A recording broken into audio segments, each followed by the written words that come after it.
What's up? What's up? It's the Arthur Moats Experience with Deke. I'm Arthur Moats, and that's my main man, Deke. What's good, bro? Man, life is good. Deke, it is game week. We are about 4 days away. We got NFL football taking place tomorrow. College football in the full swing. Come on, bro. Life is great over here, man. Can't complain. How my dog living, though, man? Loving life. Pitt took care of business this weekend, right? Yeah, some slight work. That was easy. Just easy. Come on, man. But now y'all got a little fun one this weekend?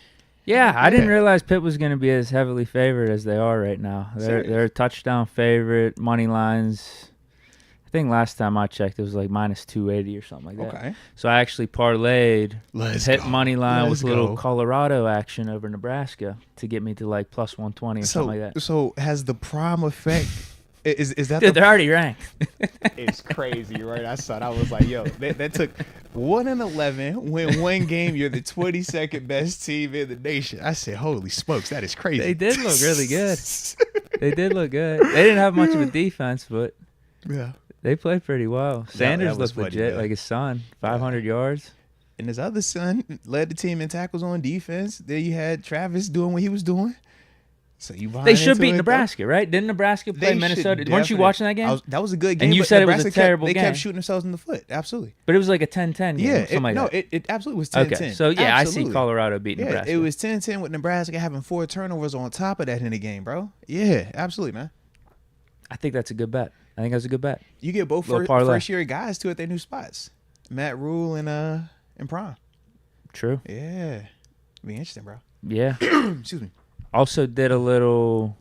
This was like a little free $10 bet. Okay. Steelers, was it money line? And then the Chiefs. Remember, I was like, this Chiefs, this is going to be a lock against the Lions, minus 6.5. Mm-hmm. I did that even knowing Chris Jones was going to be out. I was like, the Lions still aren't built for this. Yeah. Thursday Night Football, opening night. Banner ceremony is different, bro. Now Travis Kelce, though, out with this knee extension ACL, or whatever. It's not the ACL. Yeah, bro. I don't know if I'm liking that bet as much. The tight ends low-key got cursed these past couple of days, man. I seen the Kelce news. Then we obviously got the Kittle stuff going on. Is he available, not available? Like, yikes, man. But speaking of some of those parlays and getting some money down on stuff, we do got DraftKings today. So I'm excited about that. Absolutely. But speaking of, I went ahead and hopped on something a little bit early too, D. Usually I wait till Thursday to stack paper with you, you know. Usually I like to hear your big Deke investments before I really start to put some skin in the game. But man, as I was just casually, you know, going through my DraftKings notes since we, like I said, got them today. Kenny Pickett for MVP? No, that's too long term. I don't have the patience for like season bets, man. I will admit to you, the more I think about these MVP bets and stuff, they're terrible odds. Yeah, they're terrible odds for like going into it before the season even starts. You should wait like halfway through the season, get a feel for it. But you don't get that luxury, unfortunately, for to get the most out your best bang out your buck at least. Right, if you want to have the best value. Now, yeah. So if Kenny's cooking through week 8, you're not going to get as much value because he's going to get favored more and more. Right. But looking at this game, man, I was looking at Pickens' receiving line, and I was going through the little things, and I was able to find him. I think it was 50 yards, and it was plus 200 or plus 230. Oh, wow. Yeah, it was a little alternate line or something. Yeah, that's what it was, alternate. Yeah, so they did like the 25 plus, 50 plus, 75, and then it was like, I think 100 plus. So maybe his normal line's like 38 right, or like 40. When I seen it, I was like, whoa, because his line was definitely, I got better odds on on Pickens 50 plus yards than I got on Deontay Johnson 50 plus yards. Slightly, like I think DJ's had slightly worse odds on it. But yeah, man. But I was like, man, let me hop in on this thing, man, because I definitely like him for at least 50. At least 50. A big Moats investment. Absolutely. It ain't a big Deke investment, but you know, when DraftKings on Barton, you know, and I need to get a little skin in the game. Niners corners aren't that good. I mean, they're not bad. They're not bad. They're not bad, but their defense is really good. If you're going to point out a weakness, I looked at it I would like say this, the corners. Right? I said to myself, regardless strength or weakness, what is the one thing that is almost like fail-proof? We've said that anybody can throw it up there. We know Pickett to Pickens is definitely showing a connection. But at least we feel like even if Pickett were to get hurt for some godforsaken reason, Mitchell Mason could at least throw that thing up there. And we know we know GP could do the rest. So that's kind of how I'm looking. I'm like, bro, That should be just a clear cut. Just go get you. We definitely gonna be throwing it over there to him. This ain't last year. You giving the chat a guarantee here? We gonna be throwing that ball to him. Okay, we're gonna be throwing that ball. If you think that Mr. Big Play, Mr. GP is not gonna get you at least 50 this week, home game. Come on, bro. Opener. We ain't had an opener since 14. And we know AB cooked there. Wide receiver 1 cook. Come on, bro. What's up, man? I like that one. What's up, man? It's got to happen. So, yeah, man, I put skin. I got skin in the game, D. I got skin in the game. So, yeah, man, I'm excited, though, man. But when I saw it, I was like, bro, I got to get that. I feel real good about that one. Early, too. Early. You know it's legit when you got on it early. Oh, yeah. Because, like I said, usually I'm a day of or a day before. Like, all right, it's the late night. Do I feel all the way good? But this one, I'm like, nah, bro. I believe in him. I believe. So, yeah, man. Come on, GP. Don't let me down now, baby. Don't let me down. But, nah, he gonna cook, though, man. But, shoot, bro. What's the word with you, though, man? Not much. I like it. I do have weekend observations, though. Okay. Weekend thoughts, however you want to phrase it. I just have a bullet point list that I was just keeping tabs of. Let's go. If you want me to just list them off, you could react as you please. Let's go, man. Cook up one time. And you I'm reading this for the first time since the weekend. And shout out to you, Drippy, once again, man. Don't act like I don't peep what you putting down, man. The foam runners, the Nike running shorts, man. You got it's hot as balls out here right now. That's a pin shirt, right? Yeah, Penguins. That's fire. Yo, it is stupid hot right now for no crazy reason. For no reason, bro. I checked the weather. It's going to lighten up throughout the week. Supposed to rain a Getting little bit, to like maybe. the mid to low 70s. Yeah, that'd be perfect for kickoff. Exactly. Yeah. I called this the weekend notepad. All right. Let's go. Wow, first thing I wrote down here. Found myself rooting against Buffalo, the college. Wow. What is your deal, bro? Why are you like that? I just saw them pop up on the bottom ticker. I was like, I hope they lose. Why are you like that, man? And I actually ran into somebody from UB, and I was like, yo, shout out to Buffalo. Yeah, man. That's crazy. He said, I don't even like the University of Buffalo now. You said Buffalo. It was just a natural reaction. I don't even like Buffalo State College anymore. Jeez. I didn't even watch any of their game. I just saw their score pop up on the bottom ticker. I was like, I hope that team loses. I don't know if they even won or lost. That is so out of pocket. Next, bro. I checked in on Slovis. Checked in on the X. BYU versus Sam Houston State. Doing more of the same shit. Just as bad as I remember. They won, though. It was like 14-0, but he was the check down king over there. It was terrible. No. Pitt is good. Watch out. Believe the hype. I know what I saw. ACC look wide open, too, man. I know what I saw. Florida State does look legit. Open. What about Duke? How you feel about Duke? I didn't get to watch that game. I completely forgot about it. And I saw the upset. They pounded them until like the last quarter. And yeah, they definitely the better team, the more physical team, the better athletes. It was crazy. Pitt had a little bit of a slow start, but I think they're going to be good. I think the defense is going to be good enough. They got a pretty good secondary, which is usually their weakness. Okay. And I think their front seven, even though there's a lot of turnover, that's usually one of our strengths. We normally have guys hidden on the depth chart. Okay. And then the offense, with this Jerkovich dude, running backs are always solid. Receivers are good. I was a little worried about the O-line, though, I will admit. It was weird because they weren't opening up as many running lanes as I thought against a team like Wofford. Okay. There was too many tough carries for the running backs. Yeah. Would have liked some easier open running lanes and for us, just them running wild and free. I don't know a lot about us right now playing Bucknell, excuse me. We were rotating our quarterbacks because, like I tell you, we still switching and stuff like that. Still could run the ball, do whatever we want, but we weren't really calling anything because we got UVA this weekend. That might have been the case too with us. So Cincinnati, big rivalry game. Yeah, because we were real bland watching. I'm just like, yo, what is this? We're scoring, we're moving the ball, but it's real just. Yeah. That's what they're saying Texas was trying to do too against Rice because they got Alabama this week. Yeah, it could definitely. I don't buy that. They're overrated. That QB's overrated. Well, oh yeah, I mean you can make a strong case for that one, absolutely. But in terms of the thought process, you would assume at least that Texas should be able to get through Rice without opening the full gamut when you got Bama, who we know is going to be combing through every. And they did. It started getting ugly in the second half. Yeah. Okay, so Pitt is good, and actually related to the Pitt game, Jerkovich. I don't know if I'm pronouncing his name right or not. It might be Jerkovich. Maybe that's why he transferred. He was like, bro, I'm tired of you, man.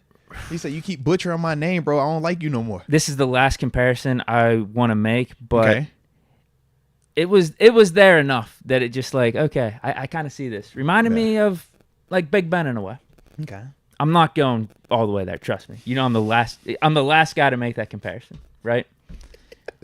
But in terms of his height, arm strength, and just moving around in the pocket, throwing it on the run, making things happen when things break down. Like there was a little throwing some risky passes, but completing them. I like getting it. touchdowns. Like I was liking that. I also wrote because I envy them risk reward dudes, man. I envy them dudes, man. I ain't got that. Your guy has gotten the Big Ben comparisons too. I also put down a little bit less athletic Josh Allen, this Jerkovich. Respect, man. Respect. That's a step in the right direction. And this is week 1. On a win, Deke, I didn't think I could get any positivity towards anybody in the 716 wearing blue and red from today until the end of the season, man. And then depending on how it ends, might not even like him then. Jerkovich might have more potential than Allen. Oh my God, here he goes. No, but I like leave it as like a good. He's like, no, he might even be better. I like this Jerkovich dude. There's something about him. I like him.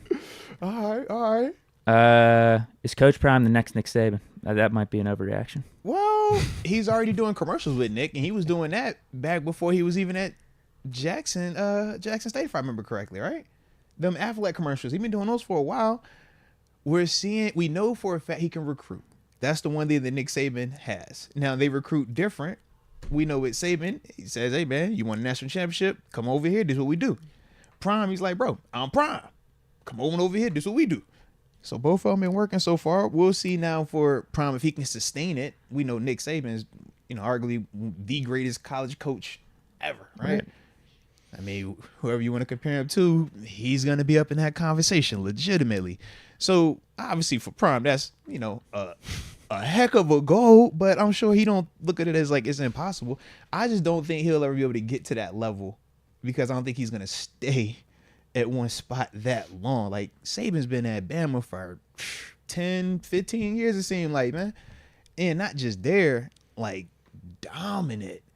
Even on his down years, it's like, oh man, they should have been in the championship. Oh, down year. Oh, they lost in the semifinals. Like that's their combo. Right. Down year, they lose 2 games to like 2 top 10 teams by less than a touchdown. They lost to Georgia twice one year. We're like, oh man, it's down year for them, man. Whew, in close games, or even last year they lost to Tennessee, and Tennessee at the point was like a top 5 team, and it was on a last-second field goal. And everybody went crazy though. Yeah, I just don't know. Like I said, man, that Alabama quarterback looks good.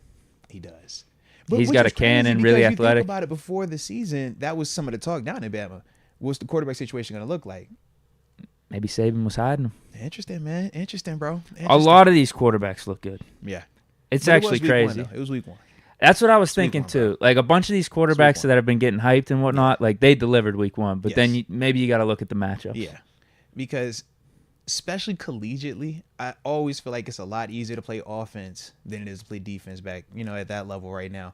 And that is partly reflected by the scores. A lot of 40s and 50s that take place collegiately, whereas we know NFL, if a team's scoring 30, you're like, bro, y'all gave up a ton of points today, man.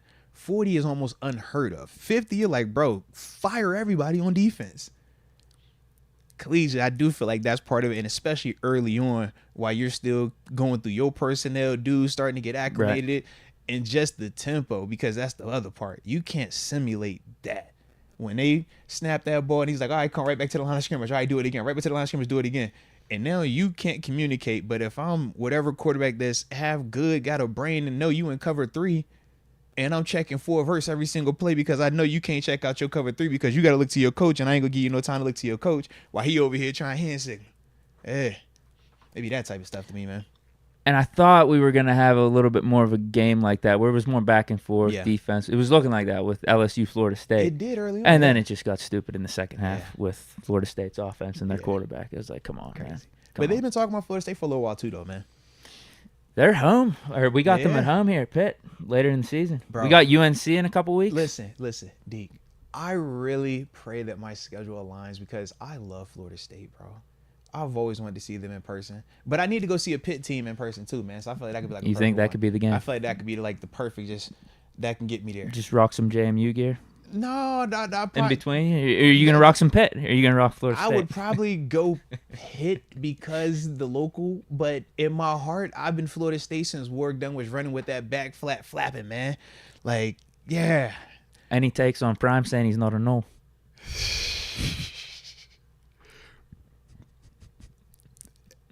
from a head coaching perspective, sure, he is not. But we know where his heart is as an alumni. But at the same time, he went kind of too hard at that question, at that reporter. I mean, it was fair. It was. I thought it was a fair question. Hey, man, he's in the moment right now, bro. When you're in the moment, who knows what you might say, bro? Who knows? But no, it was definitely a vibe, though, man. Definitely was a vibe. All right, I'll try to go quick through these. I like this, though, bro. Let's go UW. Like this one. Wyoming, a gritty team. I watched that game. It was like 1 a.m. or something. That game was still going on. Was. Double, triple overtime. It definitely was. And who they play? Yeah, Texas Tech. That was a big game for them. Because the only reason I even turned in because I remember Let's Go UW. It was that in that BYU game. It definitely wasn't nothing else going on, but I remember Let's Go UW talking about a couple of their players over there. He talked about they had a linebacker before, it was a receiver over there. I forgot who he said is over there right now. I want to say it was another guy on defense, if I remember correctly. They're supposed to be out there, but yeah, man. So I was like, I definitely want to make sure I'm tapping in a little bit more on that. Yeah, they were gritty. Yeah. Herbstreit. Rod Dallas. Hold on. Rod Dallas brought up Peter Warrick when he talked about them nose. Yeah, like Peter Warrick was another. Like it hurt me watching Mike Vick lose to Florida State, but at the same time I was happy because I was like, y'all wanted Florida State to win so bad. But I felt so conflicted because like, yo, Vic is from the crib. Like he's our hero. You know what I mean? You can't root against him, but it's like, I love Florida State, bro. I've been doing this all my life. So yeah, bro, that was a unique situation right there, man. But shout out to Peter Warrick, shout out to Prime, man. Absolutely. Kirk Herbstreit saying the term dot. I just thought it was interesting. What was the context? A quarterback threw a dot. It's just you been don't really. He been hearing you, bro. I was gonna say you don't really hear analysis or like the mainstream announcers say the word dot. Yeah, that was a dot. Especially, I like that. Especially the Herbstreits. You might hear a Acho. You might hear even a Robert Griffin. You know what I'm saying? You'll hear RG3. You hear them type of dudes. But yeah, Herbstreit, that's a little, all right. Shout out to the I was kind of pumped about that. Shout out, man. Hey, keeping up with the times. Bro. And then last one, even though I didn't see the game, that Duke professor is a loser. Needs to know football better. Does he have homework? I never saw the end of it. I know the kid in the interview was like, yo, I got a the professor responded and said, hey, you got offensive linemen in that class too, and they were able to get it done, so I can't give you an extension. I like it. Accountability, man. If the O-line could do it, why isn't the O-line important? See, you was about to do it right there. If the O-line don't protect, y'all be hollering about the quarterback look bad because the O-line bad. No, give them all an extension. Nah, man. O-line take care of business. They're professional. They're holding themselves. They just beat Clemson. Hold yourselves accountable, man. Are we just athletes or are we more than that, man? Hold yourself to a higher standard. I like that right there. Shout out to the O-lineman, man. Big guys need love too, man. You know that, Deke. I used to be an O-line back in the day. I got special place in my heart like that. That's why I like Ramon so much. O-line. You feel me? For the culture. That professor needs to give it the program. No. In fact, give them more homework. Give them pop quiz. Ball over homework. Give them pop quiz, man. Make sure they staying grounded. Keep them humble. Was that Duke quarterback good, though? Apparently everyone's saying he's in this mix of like these quarterbacks that are like really hyped up. It's hard to tell if he was good or was Clemson just bad. Because like the highlight play where he breaks out the sack and then takes off up the field. If we're being real, Deke, I don't look at that and say exceptional play by quarterback. I look at that and I'm like bad defense because they were missing tackles, taking terrible angles. Very different than when Kenny Pickett had the play versus Wake Forest and he hits the fake slide. That was nothing to do with Wake Forest. That's exceptional athleticism and just a heady play by the quarterback. It meant it way different context. You know what I mean? Whereas I'm watching the Duke kid, I'm just like, bro, it's two cats that should have tackled you and they just falling over themselves. Clemson's just down the tubes right now. Now you break out here and it's not like your breakaway speed. He's fast, decent speed, but it's not like he's a burner. So it's like, yo, you're in the open field on the sideline. It's like, bro, you got two dudes that should be definitely making this tackle. One dude take a bad angle, other dude miss a tackle. Next thing you know, this dude scored. But that's the highlight. And that was really where like the run, like it started to like flip for real. Because it was still kind of like, I think it was like a one-score game during that time. But then after that happened. Then I think it was a turnover to another score. So, yeah. Was it not DJ's fault? That's what I felt like. I swear, and you saw how DJ looked too. He still sucks. I'm sorry. Man, they won though. DJ took care of business. I thought he played good though too. Right, yeah, he still sucks in my mind. It's scarred. It's permanently in me. Fair enough. But all I'm saying is he was not the reason Clemson was bad last year. That's all I'm saying. You think they're on the downturn? I don't think it was on. I'm seeing some of these ACC power rankings by ACC analysts, and they have Clemson in like the bottom like 3 or 4 now. Now, like 10th or 11th in the standings. Though, it's still funny to me that Clemson got beat by Duke, but if you look in the polls, Clemson is still ahead of Duke right now. Is Clemson still ranked? Yeah, they had them both. Like, I saw one poll. Clemson was like number 21, and Duke was number 24, or something like that. Oh wow. Yeah. Pitt's probably not gonna get ranked until maybe before 3-0. We go Cincy, Dub V win, and then we play North Carolina. Okay. Week 4. If we beat them, we're definitely gonna be ranked. Respect. But I just wonder if they'll have us ranked before that. They should. I mean, little ranked versus ranked matchup. I also had written down here, what's the deal with this Penn State quarterback? Do you believe him? I like their defense. Is he a freshman? I like the defense. Is he a true freshman? I don't know if he's a true freshman. I know he's young, but he look good. That was surprising to me because Penn State's offense is usually like bad. It's like quicksand. It's like them running in quicksand. Yep. It looks so much slower than any other team. They have an elite running back, and everything else is just like, bro, this is boring. Yeah. Mm-hmm. But that was different. Yeah, seeing that quarterback. Now I don't know if it's WU being that bad or not. Well, see, WU, I thought played all right. I thought they just didn't have the dogs to match with him in the second half. And if they would have got the fourth down in the second half, it was still a close game at that point. I thought the kid number 11 for Penn State. I thought he was disrupting them a little bit. Their new pass rusher cat that's over there. I forgot his name, but he was lighting it up a little bit. Yeah. Those are my weekend notes, though. I like that, though, baby. Respect. Weekend observations. Respect. Well, shoot, man. I love all your weekend observations. They were perfect. And we got another big observation that took place right before the show started. So we're going to acknowledge that and get to it because I see everybody in the comment section dropping it about some new money taking place. But we're going to do it after we do the shout out. So let us know where you're tuning in from so we can start this show. And then we're going to react to Mr. Bosa and that big bag that he just acquired. But y'all hit that like button on the front end of this thing, just like the homie David Dupree just said. And don't forget to subscribe, all right? It's go time now, baby. The season is here. Let's get it. Let's get it. We got Samuel Jackson tuning in from UNC. Let's go. 252. Let's go. Shout out to the 252, by the way. Rod-Dulles, 330, Youngstown, Ohio. Mm-hmm. Sharing line, baby. Come on, baby. Share a line. Share a line. Fun, 6,000. 904, Duval. Duval County in the house. Let's ride. Metal Militia, 99, 641. What was that name? Metal Militia, 99. Oh, Metal Militia. I like it. 641, Plano, Iowa. Huh. Tito Whitaker. Shout out to Plano, Iowa. 817, Fort Worth, Texas. Iowa's kind of like the little Steelers. Like the college Steelers. They look like us. Yeah, I've been seeing the Desmond King pictures pop up from when he was in college. See? So I guess he went to Iowa. Yeah, there we go, man. Damn. I got my cousin chiming in here. Is that good or bad, though? I'm not happy about it. He's taking my words and he's running with it. He's a Penn State guy. Oh. Yeah. We are Penn State. Nah. I was just shocked. I thought the quarterback actually played good. Usually it's the opposite. Yeah. I was conflicted because you know how I personally feel about Penn State, but I got ties to Penn State. So as I'm like not rooting for Penn State, I'm rooting for little Kevin Winston back there. I'm like, yo, hit him again, K-Dog Jr. Hit him again, little one. Get him, KJ. Get him. So yeah, it was really just a rough time for me, man. I don't like the fact that I gotta keep rooting for him either. It's bad on bad. But such is life right now, I guess. Donald Copeland, 412, Hill District. John Easton, 412, Crafton. Shout out to the Hill District. 924. Let's go. I got the Panthers. He's the Carolina Panthers. And actually, we will go over some housekeeping with the league. Let's go. Whenever you will allow it. I don't want to do it right now, bro, but whenever. No, we definitely got to do that. Because I was going to tell you, I actually played my first online opponent. Yeah? Way easier than all Madden. I just want to throw it out there. Yeah, it is. Maybe it was the matchup, bro, but it was way like night and day.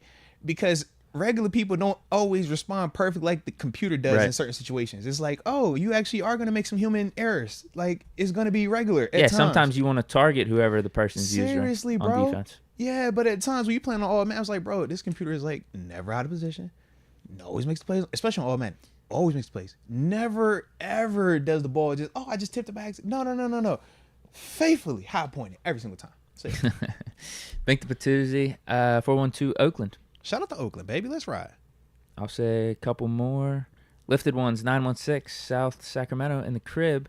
In honor of Coach T, we do not care. Bosa who? Ooh, okay. Well, you know what? I do kind of like that one right there. Can we stop right there for a second?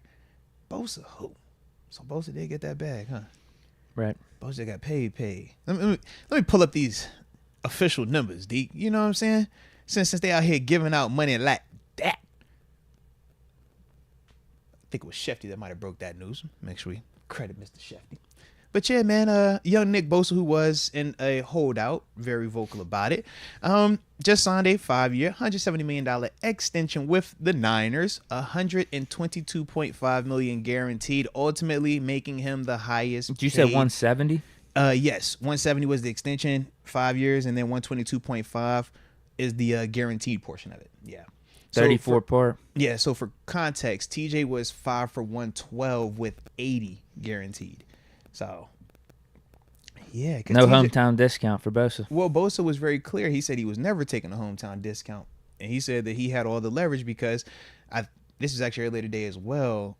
I believe it was his agent had said that they got guaranteed 26 other teams that will pay him whatever if y'all decide not to pay him. And he was completely fine with sitting out. Honestly, this situation was different than like the L Bill or running back scenario because of the position to me. I'm like, bro, you talking about pass rusher. No one wants Jonathan Taylor. Yeah, pass rusher. I'm like, bro, that's the sexy no position. No one wants Barkley. You know what I mean? Quarterback, pass rusher, left tackle, corner. Those dudes, yeah. Receiver, that's the hierarchy. So, yeah, for Bosa, man, I was like, when I saw that stance, I'm like, you know what? You're coming off of a depot. You're 100% right. If you decide to sit out, it's going to hurt the Niners more than it's going to hurt your pocket because you're for a fact going to get broke off crazily in your prime. You're not like you said, running backs where we know as soon as they get to year 4, that's when they really start to take that decline, right? And you're essentially just throwing away money is what it feels like. For pass rushers, these dudes have been playing well into their mid-30s, late 30s for some of these guys. Yeah, some of them start to take on a little bit of a different role, but you can still get their prime going into early 30s at least. Seriously, yeah. And even when they start to age out, they still become rotational 8+ sack dudes where they're still in that convo. Guys like Bosa we're talking about. Bosa is in a category of like a TJ Watt. Like, we're not talking about some run-of-the-mill dude. Like, bring the defense player of the year, right? We know we had ours. He just got his. We about to see who's going to get, going forward. But I do like that, though, man. I in terms of, just the players getting paid, I do like to see that. I do like to see what a player actually will take a stance where it makes sense. I would be interested to see how that would have played out, though, if he would have sat, because the Niners still have his rights. Now, it's one thing to say, 26 teams would pay me that, but, I mean, if you sit out, the Niners could just be tagging you and finding you and whatnot, right? Absolutely. But I looked at it like this. Once again, who does that hurt more, though? Even if they played the game of, okay, we're going to sit here and play hardball. You'll find me. Cool. You're going to be losing games, though, because you're not going to have this type of asset. And I know as soon as my rights are no longer yours, whether that's this year, whether I got to wait till next year, Nick Bosa is going to be one of them dudes that was going to get paid. Whereas if Jonathan Taylor sits out this whole season, do you think he's going to get broke off next year? $6 million. I said broke off, Deke. You just said 6. I said broke off. Break them off, Deke. $7 million. Oh my gosh! Can you open up the piggy bank just a little bit more, man? God dang, Deke, can you at least get a man 12? Not here. I don't need him at all here. We got Jalen Moore. See, that's the running back talk. But that's ultimately the difference, though, right? So I do feel like for Bosa, it still would have worked out a little bit better for him just because of his position. If this is if he's D tackle, if he's a safety, tight end, maybe different combo, but pass rusher, we know. Quarterback, you got to have. Pass rush, you got to have. Left tackle, you got to have. And this dude is, coming off of being the defensive player of the year. So, like I said, I get it for them. And you could do it right now. You ain't paying a quarterback. Yeah. And it's not the worst investment to make if you're the 49ers, because if you wanted to right now, you probably could trade Bosa. Mm-hmm. If what the agent was saying is true. Oh, yeah. You probably get some picks for Bosa and someone would take on that cap hit. Even with the contract, yeah. No different if we were to say, hey, TJ Watt's available. You don't think somebody was still going to say, hey, we'll take TJ, pay that contract? We get a couple firsts or something. Absolutely. First and a second. Mm-hmm. They take on the contract. Now, I don't think it'd be wise for us to make that trade because TJ, I think, has outplayed his deal. His deal looks like a huge bargain to us. I was wrong on that. I was definitely wrong on that. Right. But I'm with you, though, bro. And I wonder, though, for the Niners, in terms of their front office, how much of that do they have a similar sentiment? We can either go ahead and pay this dude what we know he can really get. Probably get more than that on the open market. You know what I mean? Just because it'll be the Wild Wild West, so to speak, where everybody's bidding on you. But it's like we can either play hardball, you leave, and now we got to try to replace this talent, or we pay this, and now we at least saying, man, we feel like we continue to keep our cornerstone guy, the guy that we drafted on top of that, and we don't got to look like fools because we just traded the guy that we gave up all them assets for at quarterback to go get. And now, not only do we lose that dude, we also lost this first rounder through this, you know what I'm saying, just letting him go as well, man. Yeah, Bosa was what number 2 overall pick, and Trey Lance was the number 3. Like, we can't have that. I don't care what y'all got to say, bro. Like, that is not right. And Bosa's actually good. Good. He's top 3 edge rusher, top 2. Just won defensive player of the year, yeah. I'd probably put Watt than him. I'd put Watt, Bosa, and then Garrett. See, you go Garrett. All right. Are we doing Parsons? Are we throwing Parsons? Throw Parsons in I'd put Parsons over Garrett then, too. Yeah. That's what I would do. For sure. Right.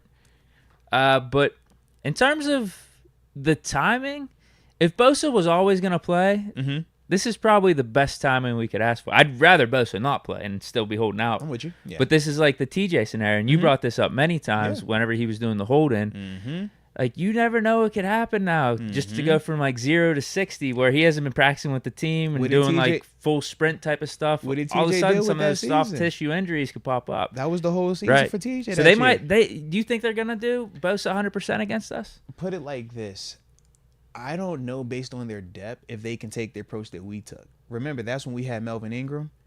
That was the first time in Heisman. So we legit used the 3-man rotation. We would see TJ rotating off. Yeah, that first game against the Bills, it was pretty much each one was even. Each one was getting like 60, 70 apiece. But it was perfect because for TJ, he could play as hard as he could play, but he was able to get legitimate breathers. I just don't know how the Niners feel about their depth. Right now, you're looking at was it Clelin Ferrell? I think, make sure I'm not tripping on that. They just pick him up. Yeah, about to say it should be Clelin Ferrell. He's one of the dudes that's gonna be a part of that rotation. You know what I mean? Drake Jackson, Austin Bryant. So it's just like, I just don't know how they might feel about those dudes. Kind of bad. So basically what I'm saying is he's going to be playing a lot. Now, I'll say this also, though. Very similar to the TJ Watt situation, because I'm not about to sit here and act like because it was TJ could be working while not practicing, still come out here and be lighting the league on fire while he was playing, while he was healthy, and not act like Bosa is not cut from the same cloth. Yeah, because TJ did have a really good week 1 game against the Bills. Absolutely. In the same way we talk bloodlines, we know TJ come from a family of ballers, league dudes. Bosa, he come from a family of ballers, league dudes. So even though he's been in Florida, I was like, man, this dude's still been working. He's ready to go. So I'm not anticipating anything less than full 100% Nick Bosa. I feel like if you Dan Moore or you Chooks and you got any other mindset, you're doing yourself a disservice, bro. Tomlin made sure, or at least he was preaching that the whole time, that you got to expect that Bosa's going to be playing. So they shouldn't have a letdown mindset of expecting him not to play. But I know, hopefully at least. But you know they go hit him with the Bosa who, man. Man, we ain't Bosa, man. We ain't worried about Bosa, man. We all right. I just don't want them to be sleeping on him. Let the fans say that. Chooks and Dan, don't listen to them. Y'all know exactly what Kenny. But so you know exactly what that man is. I don't care what these fans are saying. You know exactly what you about to deal with, man. In other news, though, related to 49ers players maybe not playing, George Kittle, you see that? Yeah. That'd be nice. I definitely did, man. I did see that pop up in terms of, because he's dealing with a groin. Is that correct, right? He's the groin. Cooper Kupp's the hamstring. Yeah. And then Kelsey's the knee. Yeah. But no, I did see that, man. And I mean, well, obviously it'd be helpful. Yeah, heck yeah. We're going to talk strengths and weaknesses in a little bit, but absolutely. We know even if he's anything less than 100%, that's a huge bonus for us. I know sure as heck it's going to make Minka's life a lot easier. Yeah. Yeah. That's one of the things I was seeing over the last couple of days on Twitter. There's some Steeler fans that were saying, we want them to have Kittle and Bosa out there because we want them at 100%. Like, who cares? I get it. We want to be tough. We want the whole no excuses mentality and whatnot. But at the same time, it's hard to win in this league. And if you're telling me the Steelers have a better chance of winning when George Kittle and Nick Bosa aren't out there, I'd prefer that. Deke, can I ask you a question? No one's going to care at the end of the season how you got that week 1 win. Because, I mean, these wins, they count. They add up. Every game matters. Can I ask you a question, Deke? What? Did the Eagles not belong in the Super Bowl because they got a chance to play a less than 100% Niners team, bro. Exactly. Was anybody saying, man, the Eagles, y'all got to take them out, man. They don't deserve to be here. No. Exactly. Don't nobody care about any of that. In fact, it wasn't even talked about for real once the game started. It's like, bro, we got a game right here, man. This is what the focus is. They don't ask how you get there. They just ask, are you there, man? And that's one of the things that I'm with you. I would have really preferred not to see Nick Bosa out there. Why am I calling for a murderer's row? Unless you got pride and ego problems. If you got pride and ego problems, man, there's a lot of people on the side of the road that have not made it behind pride and ego. That's how I look at it. It ain't even a fear thing, but yeah, you're absolutely right, bro. No, yeah, Bosa's playing. It's hard now we deal with that. Right? But if you were to tell me a couple of days ago, hey, would you prefer to have Nick Bosa and George Kittle out there if you're the Steelers? I prefer them not to play. Yeah. It's like, hey, what's the stat? When TJ Watt is on the field, the Steelers' chances of winning are what? Versus when TJ Watt is not on the field. The chances the Steelers of winning are, it ain't hard. Come on, bro. Right, ask 49ers fans if they would like to see TJ out there this Sunday. They be over here like, yeah. All right, bro, he ain't got to play if you don't want him out there. He ain't really got to do it, all right? We was just saying that for the camera. You know how I go, bro.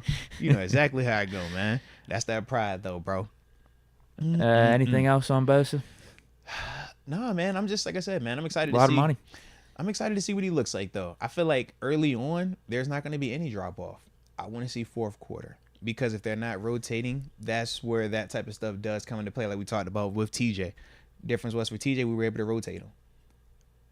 I want to see, like I said, if they're not rotating Bosa and he's having to play in, our offense has shown the ability to sustain drives. Now, we're going to get a chance to see how valid that is with the regular season. But if they're able to sustain drives like we think they're capable of and ultimately be able to stretch that defense at times. Maybe a little Kenny no huddle action. Like, you see what I'm saying? That's the type of stuff that I want to see how Bosa handles that, because it's a difference between being in walk-around shape and playing 60-plus snaps in the NFL shape. Them two things night and day. Man, all of us talk about how we train till, the cows come home. You in great shape. You put them pads on, that helmet on, you start running around for 4 quarters tackling, hitting folk. That's the part we talk about at training camp, acclimation periods. And we've seen just even with our squad throughout the years, man, them first couple practices, you like, bro, you got to be smart out here, man. Better be smart. So that's the part where, because it's the actual game, Bosa doesn't get to let me tone it down a little bit, bro. You getting $34 million a year. We're expecting you to go out there and be the Terminator. Period. And they'll need him to be. Yes, they will. You look at their other edge rushers. Yes, they definitely will, man. I mean, outside that's it. They more of an inside party over there. Right. Yeah, they gonna party in the inside. That's right. Yeah. Which does help us, though, because that right now is the strength of our offensive line. It is. So I do like that 100%. part as well, man. I definitely like that. We want to hit these supers? Yeah, let's do that, man. Go supers. Yeah, we're supposed to have TG at 5, and then after that, man, we'll wrap up strengths, weaknesses. Sound like a plan? Cool. I like it, man. Tito, back in the saddle, Deke. We back in the saddle, bro. Come on, man. Tito Whitaker gifted a Moats membership to Javi Berg. Shout out to Tito Whitaker being an awesome guy. And Javi Bird, welcome to the upper room. Yes, indeed. Yes, indeed. Let's go, UW. We smoking that Texas Tech pack all week long. Andrew Peasley got nuts like King Kong, took him to the deep, and then they folded. There's some big old cojones, man. Lord have mercy.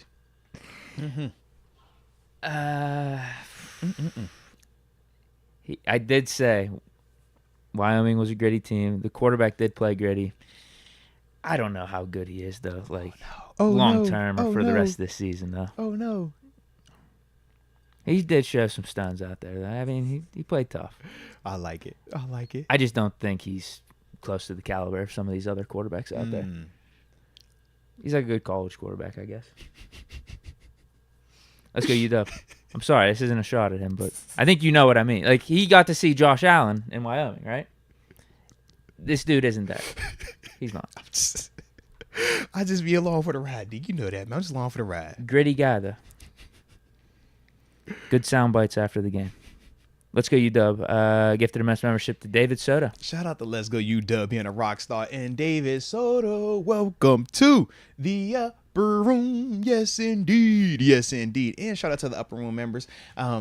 These past couple of days, y'all had early access to the full Darnell Washington play review breakdown and stuff like that from his preseason performance, stuff like that. So hope y'all was enjoying it. Did see a lot of y'all enjoying it, so salute y'all. But remember, that's some of the perks of being a part of the upper room. You get early access on certain vids, man. So just wanted to salute y'all for that one as well, man. Got Official Momentum saying, what's good, chat family, Moats and Deke. I'll see y'all at Sunday's game. Ambition Live at Craft House, November 3rd, 2023 at 8 p.m. Hashtag Mr. Jack Myers Jr. Let's go, baby. Let's go. Salute him, baby. Fish Momentum also says Packers Steelers tailgate party featuring Ambition from Pretty Ricky. November 12th, 2023. Yeah, he's working hard in November. Bro, 10 a.m. Stage AE. Ambition was live with Bones Thug and Harmony last night. Let's go. It's the Thuggish, Raggis. And he also says my pick is Steelers 28, 49ers 14. Hashtag Twitch. Hashtag Moats Inbox. All right. Respect it. I like it, baby. I likes it. Twan Lavins. They signed Bosa. Facts. But we do not care. You heard that? We do not care. We know what we got over here. Let's go. Fish Momentum, Steelers MVP, ? And Matt Canada, OC of the Year, ? Okay. I got to go, Kenny. And then Matt Canada for OC of the Year. If you could keep doing what you were doing in preseason like that in the regular season, if they gave that award out, I think you'd have to give it to Matt Canada. You're 100% on your series and scoring touchdowns. Anytime your offense goes out there, you score a touchdown. Seriously, if that's going on, then yeah, absolutely, 1,000%. Both of those things, man. Off the top of my head, Steelers MVP on offense, I pray is Kenny. Because that means TJ's not a bad pick for the overall team either. I needed to be the quarterback. I wanted to be the quarterback. That would make me feel really good if it was the quarterback. But if it's not the quarterback, then you can never go wrong with a defender. But I would hope it's the quarterback this year. When was the last time we had a MVP for the quarterback? Because I remember like 7 wasn't getting voted. But it was like different though. It was never viewed as like him not being legit the MVP. It was more so like we know he could get MVP every year. He would get banged up, and that would sometimes like hurt his stats. And then it was like, oh, okay, you had an AB go crazy one, you had an L Bell go crazy one year, like that type of stuff. You talking about offensive guys? Yeah. That would be the last time then. Like, I guess that. Geez, I'm that era. Yeah, I guess so. Yeah, all right. Whenever Ben was here. So then, it's only been 1 year without Ben. It seems so much longer now, bro. I swear it does. You're right. That was we had been for 18 years. Yeah, it's a long time, man. It's crazy. It seemed like it was way longer. I like it though, bro. I like it. Okay. Thank you for the comment. Official no, momentum. without a doubt, man. The comments. Well, actually. I want Kitty to get it. And how about that? And my little man to be super happy if it was Kitty. He would love that. I'd be happy too. Yeah. Steve Dadig 3. This is my cousin. He says, shout out. Love hearing Deke show respects to PSU. I wasn't necessarily showing respect. You were smiling when you were talking about it. I could tell you really like I was just shocked it. at the quarterback. No, they might actually have a good quarterback. It was like one of them proud, like, man, look at that. Wow. Because they tried to talk themselves into Christian Hackenberg. What about Clifford? That guy was trash too. Man. McSwirly was good in college. Like, he was actually good for the team. Whenever it was like him and Barkley. You know what I mean? They almost made the playoffs one of those years. Yeah. But yeah, he's not a good pro quarterback or anything. Is McSorley like a Will Grier? He's just, a good college quarterback. Yeah. You know what I mean? Almost like the Wyoming guy. Gritty guy. All right. He's out there. Respect. McSorley probably a little bit more higher end version of the Wyoming guy, though. But not a shot at the Wyoming guy. No. I know. I just don't think this guy's holding up like you think. It just be so funny because you be just so blunt. Like, yeah, he's not as good as that guy though, but he's good. Dude, like I got to see Sanders, I got to see Drake May, I got to see Djokovic, I got to see the Florida State quarterback. Who else was out there? The Washington quarterback sling it out there. I got to see all those guys. That is funny, the Wyoming quarterback's not there. Respect. I'm sorry. It's with all due respect. With all due respect. Anthony Lashley. Just giving us some support. First shout out. No, we appreciate you, man, from the heart. Absolutely. We also got, let's go UW saying rest in peace, Jimmy Buffett. Buffett passed? He did over the weekend. Dang, I did not see that, man. That sucks. R.I.P. to Jimmy. Absolutely. Dang, that definitely sucks, man. I totally missed it. Natural causes?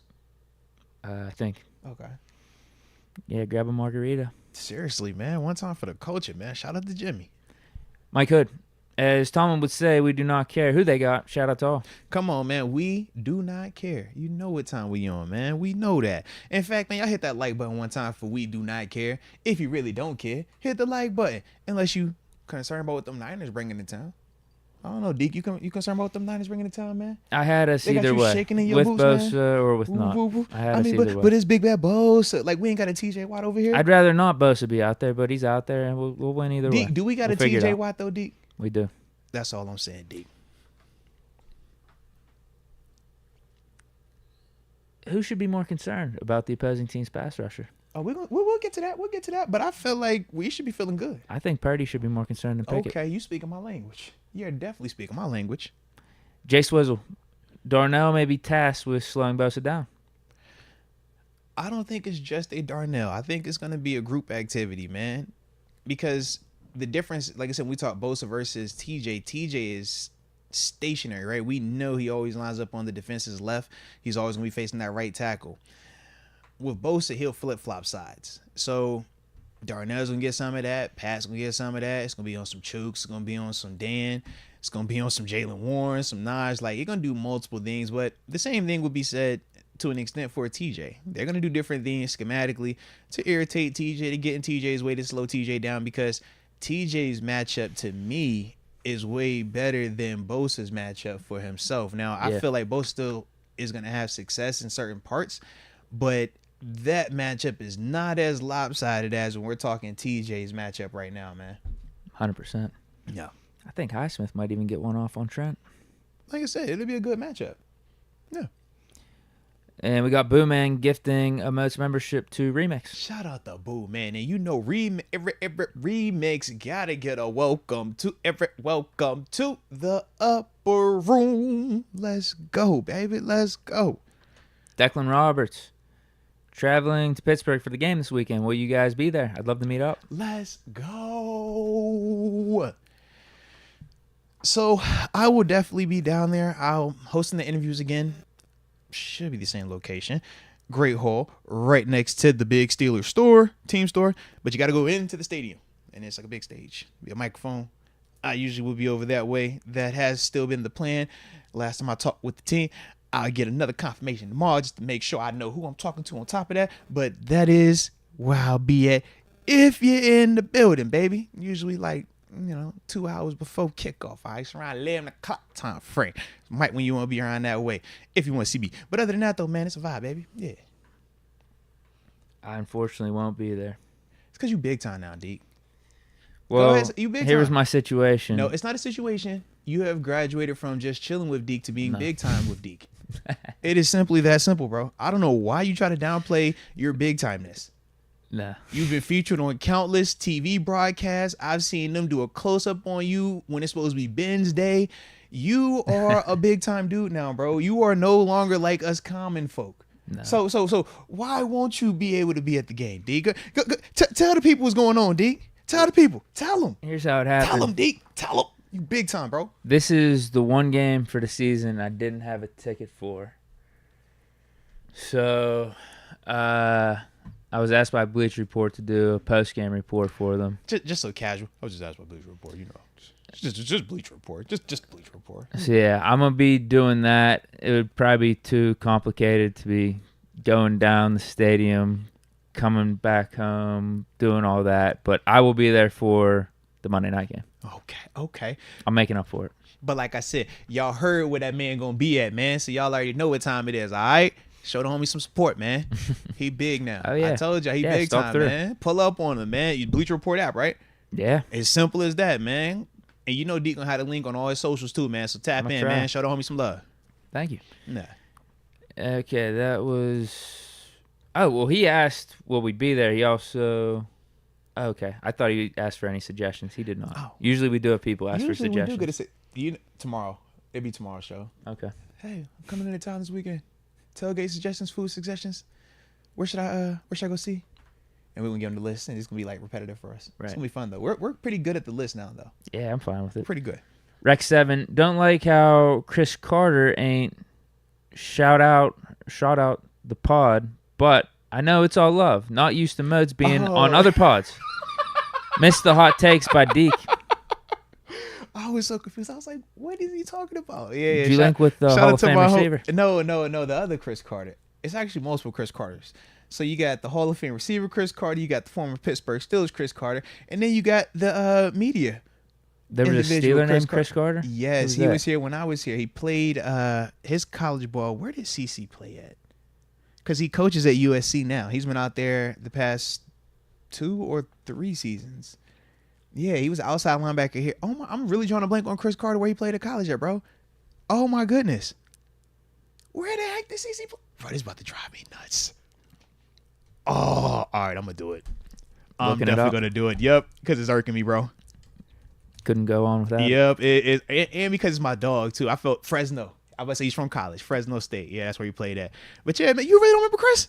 This is face right here, bro. You don't remember this face right here, man? 5th round draft pick? No 2011, bro? No clue. Yeah, bro. Yeah, he was here for...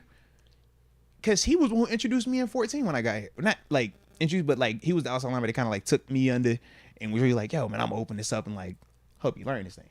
So, yeah, bro, shout out to CC, man. They ain't letting you shout out the pod? No, we never, like, talked about it like that, man. We were just rapping, bro. Yeah. But... The you might need to plug it. You might need to plug it. The pod always gets shout out because they like, where can we find your info? Where can we find your work? And it's like, yo, YouTube, type in the name or type in Steelers or hit the website, arthmoats.com. You can't miss us. When you see Moats, you're going to see Deke and you're going to see us getting after it, baby. It ain't hard. Yeah. But it was all love, though. So shout out to my dog, CC, though. Colton Troy Fu, aloha, my brothers. I'm 33 tomorrow. Bruh. Birthday bowl on the 17th is going to be filmed with a drone. Can I send you guys the tape? Give us a scouting report. Heck yes, man. Send that thing in, man. Moatswinners@gmail.com. Like I said, man, the season is here, so my schedule's getting way chiller, even though it's a little busier. So, official momentum and company. I am on email duties. All right. I'm getting back in the saddle. But yes, man, send that thing in, man. I definitely watch the tape, man. You know me, I'm a junkie. I can't help myself. But happy early birthday to you, man, on your Merrill Hodge. You're 33. All right. I like that. Declan Roberts. Hey, guys, any suggestions for me coming to Pittsburgh this weekend? Getting right, D. You got it? I'd go to the game. I think he's already gone, though. He's the one that made the comment before. So he's going to the game. Yeah, tailgate before the game. Yeah, I mean, it's North Shore. It's Permanis. Mount Washington. Hit the Strip if you got time. Yeah, definitely hit the Strip. Shady Side, Lawrenceville. Yeah. I'd go to the Pitt game. Actually, I'd go to the Pitt game Saturday night. Ooh, if I were you. I'd go to the Pitt game. The football. River City rivalry. This is the first game they've played in a minute. Serious? It's been a while. Actually, one of the clips that popped up, this is hilarious, popped up on Twitter. Might have been the last time we played Cincinnati. It was at Cincy. It was snowing. Dion Lewis was on Pitt. I'll put it to you that way. Shout out to Dion Lewis. Pick out the dub. Yeah. But they actually arrested the Cincinnati mascot. What? Because he was throwing snowballs at, like, the Pitt players. Like, he was orchestrating the student section to do it, too. So they arrested him, and then they had a backup Cincinnati mascot that came in. You definitely can't throw the snowballs. I saw that with the Bills this past year. You get in trouble for throwing the snowballs. It's hilarious. Yeah. They literally arrested this dude. Yeah. I didn't know they would arrest him. I've seen referees, like, make an announcement. I've never seen it to that extent. He must have been really throwing them snowballs then, bro. He's inciting a riot. Yeah. Snowball riot. I'll have to, maybe I'll find it again and I'll tag you. I like it. No, it's hilarious. Definitely do. I like that right there, man. All right. Well, we are caught up on our supers. We got one more. Let's go. UW says, y'all see the Chandler Jones stuff? Yeah, I wasn't sure if we could get it verified, though, because they said it was, like, on his story. So I saw, like, some of the screenshots, but I wasn't sure how valid it was, though. Yeah. Right. Was he hacked, or is that what you're talking about? Yeah, that's what I was like. I just didn't know. Yeah, apparently he's not happy with the Raiders. You locked the door on me. I can't get in. This is why I'm just like, it seemed real, like, erratic. Now, just because I'm old enough to remember, when Chandler had a situation in New England, I was like, okay, is that what's going on again? But I'm like, nah, I ain't get that vibe, because that ended a lot worse than this one, Like, if this is all true and there's this big beef and whatnot, it feels like he wouldn't be playing for them week one, right? Yeah. Like, he would ask to be traded, cut me, whatever. Training camp, like, any of that stuff. So That's why I was like, I don't know, bro. Yeah. To his question though, I did see it and you saw it. Yeah. Yeah. I don't have much of I don't know what's really going on. I need with more details with it, man. At least it was Chandler and not AB. He been making his rounds too. I've been seeing him out here too, man. He's just living his life though. Wait, what's the reason on him? Nothing, man. Just leave me alone, man. You're not about to have me up here. Nope, leave me alone. It's cool. It ain't criminal, so it's okay. That's why I brought it up, because like it's not criminal, there's nothing wrong, there's nothing illegal. It was just like, bro, you know how I go, man. Just pull him up, man. All right, while you pulling him up, I'm gonna go pay this bill real quick. Can we pay a bill real quick, man? While you pay the bill? I don't gotta look it up. You sure? Because I promise you, your reaction though would be hilarious. Because I do kind of want to see. I don't know. Is there a specific thing? It's a video. Yeah, it's literally gonna be probably the first video you're gonna see when you go on his page. On his Twitter. Yeah, go to his Twitter real quick. Just go to it, bro. Are you setting me up here? Why I gotta set you up, bro? You don't trust me? When have I ever set you up, Deke? You know you could trust me, man. Damn. Hey, I don't know if I want to see this. Come on, bro. Yeah, it's just type in AB. Just let him live for a little bit, man. No, that ain't the one. Keep going. Stoic. No, that's a picture. It's right after that one. Go. No, you ain't go to the. There you go. Oh my god. Just look, bro. I can't make it you. This is craziness. Yeah, man. So he also said somebody said CTE over BBC. Come on, bro. I don't know, bro. Yeah. Like I said, it wasn't criminal this time, so that's why I was like, we can at least laugh at this one because it's not criminal. But yeah, outspoken stoic. Yeah, bro. Yeah, good promo though. We're gonna promo the album. Nah. Is that what's coming out? Is that what the album's called? Stoic. We're gonna talk to TG in a little bit. He's gonna give us the full update. I'm not all the way sure. Like I said, that was brought to my attention. I was like, Lord, all right, we getting fired over here. Okay, let's get fired. So yeah, man. Yeah, I could have gone without checking up on his Twitter. Yep. See, I don't know why you did that. Because I just like to see how you react to it, man. Yeah, but your reaction was very similar to mine. I was at the studio. Okay, shout out to my dog Wes Euler. He's my, the WVU action over there. Man, we just chilling. He's like, bro, you gotta check this out, man. Oh my! I'm like, bro, what is this? What is this? What is it? So yeah, man. But with that being the case, let's pay this bill real quick. If that's like with you, Deke. That sound good to you, man? Yeah. Take me a little sip too, man. And we got more supers rolling in too. Shout out to you guys, man. Mm-hmm. Shout out. Mm-hmm. But Deke, I don't know if you've noticed, but right above your head, man, happens to be some graphics, a little logo action. Believe that logo is DraftKings Sportsbook. You know DraftKings, just the top-rated sportsbook and app in the world. Safe, secure, reliable. Sound like I'm talking about you, bro. I promise it sound like I was talking about my dog Deke over here. But that's how you need it to be whenever you're, deciding to get a little skin in the game and take a chance on making a little money, right? But it's not just that. When we talk anything on this channel, we got promo codes for you, babe. We got something for you, the consumer. So, with it being opening weekend, week 1, whenever you do decide to make that first official wager, right? As long as it's a minimum of $5 and you use the promo code Moats, you will receive $200 in bonus money, draft deposit bonus money, all right? Which you can use to potentially get even more money. I mean, it's a pretty cool concept. Wouldn't you agree with that, man? Right. I mean, I like that, right? You just got to type in a little promo code, Moats, get a little extra cash over here to put a little extra, while you wagering and watching the games this weekend. But at the same time, Deke, I understand not everybody has self-control. Shoot, it was a time, Deke, I ain't had self-control either. You know what I'm saying? But I got my life together now, all right? But for those of you out there that may be lacking in self-control, you might have a gambling problem. Or heck, you might even know somebody with a gambling problem. Crisis counseling. Maybe you need referral services. And if you do, and you live in New York, well, there's a number you could text. But for everybody else, the number to dial is 1-800-GAMBLER. I said 1-800 100 gambler. I said, you better go.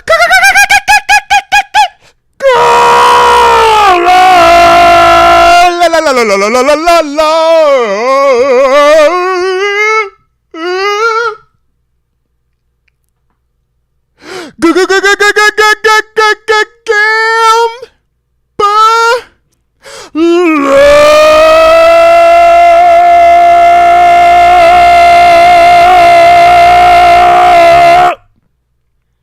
Now back to regularly scheduled programming. Steelers Road Warrior said that we are the reason he uses DraftKings. Salute DraftKings, man. Respect. That's respect right there. Appreciate that. That's major respect, bro. I like that. And obviously he keeps coming back. Yeah, keeps using it. Like he started using it because of us, but obviously DraftKings, good product. Sometimes I started using it too, and I keep going back to the product too, bro. I'm with you, baby. Absolutely, man. I got some on actually DraftKings this weekend. I got Pitt over under win total. They had it at 6.5. No, you tapping on that. No, they had it at 7. I'm sorry. I know you tapping in on that. They had it at 7. Yeah, took the over on that. That was easy. That's easy. I think I put 100 on it. I don't want to cut you off, bro, but can I tell you something? What? Big Jinx 412 said sex with chocolate. 3 Kings Kennel said Whitney Houston. Who? I don't think you understand what's going on, Deke. Deke, do you understand what's going on, Deke, baby? They rocking with the vocals, man. They said I was in the lab. I'm with a vocal coach. Get my range right. I don't know if you know that. They want you to sign up for The Voice. Nah. Rod Dallas said I snapped on that like how Lil Wayne snapped on the new Undisputed intro. Facts, bro. Facts. You see Shannon keep calling Stephen A. Skip? Bro, he's wearing the Dagon name tag. It takes me out every time I watch him now, bro. I love it, though. Lean into it. Heck yeah. They need to bring Skip on. First take. Just for a show. Fun. That'd be cool. Those 3? It would, or even do like a just like a 1-day tandem, like the Undisputed dudes. A 1 and the 1. first take. Yeah, because all in the same apartment, they all have worked together before, all on the same network before. But then I wonder behind the scenes what that also is like. So who knows? Yeah. All right. How's TG looking here? Oh yeah, he just texted me. He's good to go. So we will go ahead and pull up on the homie. So, with that being the case, man, y'all hit that like button one time for the culture, man. And yes, X Concepts, I'm definitely doing a halftime show at the Super Bowl. Y'all better be ready for me, all right? I don't know who I'm be doing it with, but I'm be up there.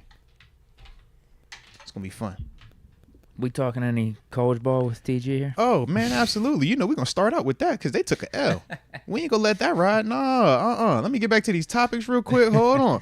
He definitely ain't getting away with that one. Let's call him up right now. Push the button. Push the little red button over there. Look like I know what I'm doing a little bit, Deke. You do the show long enough, you start to learn something, man. I'm pushing buttons like you now.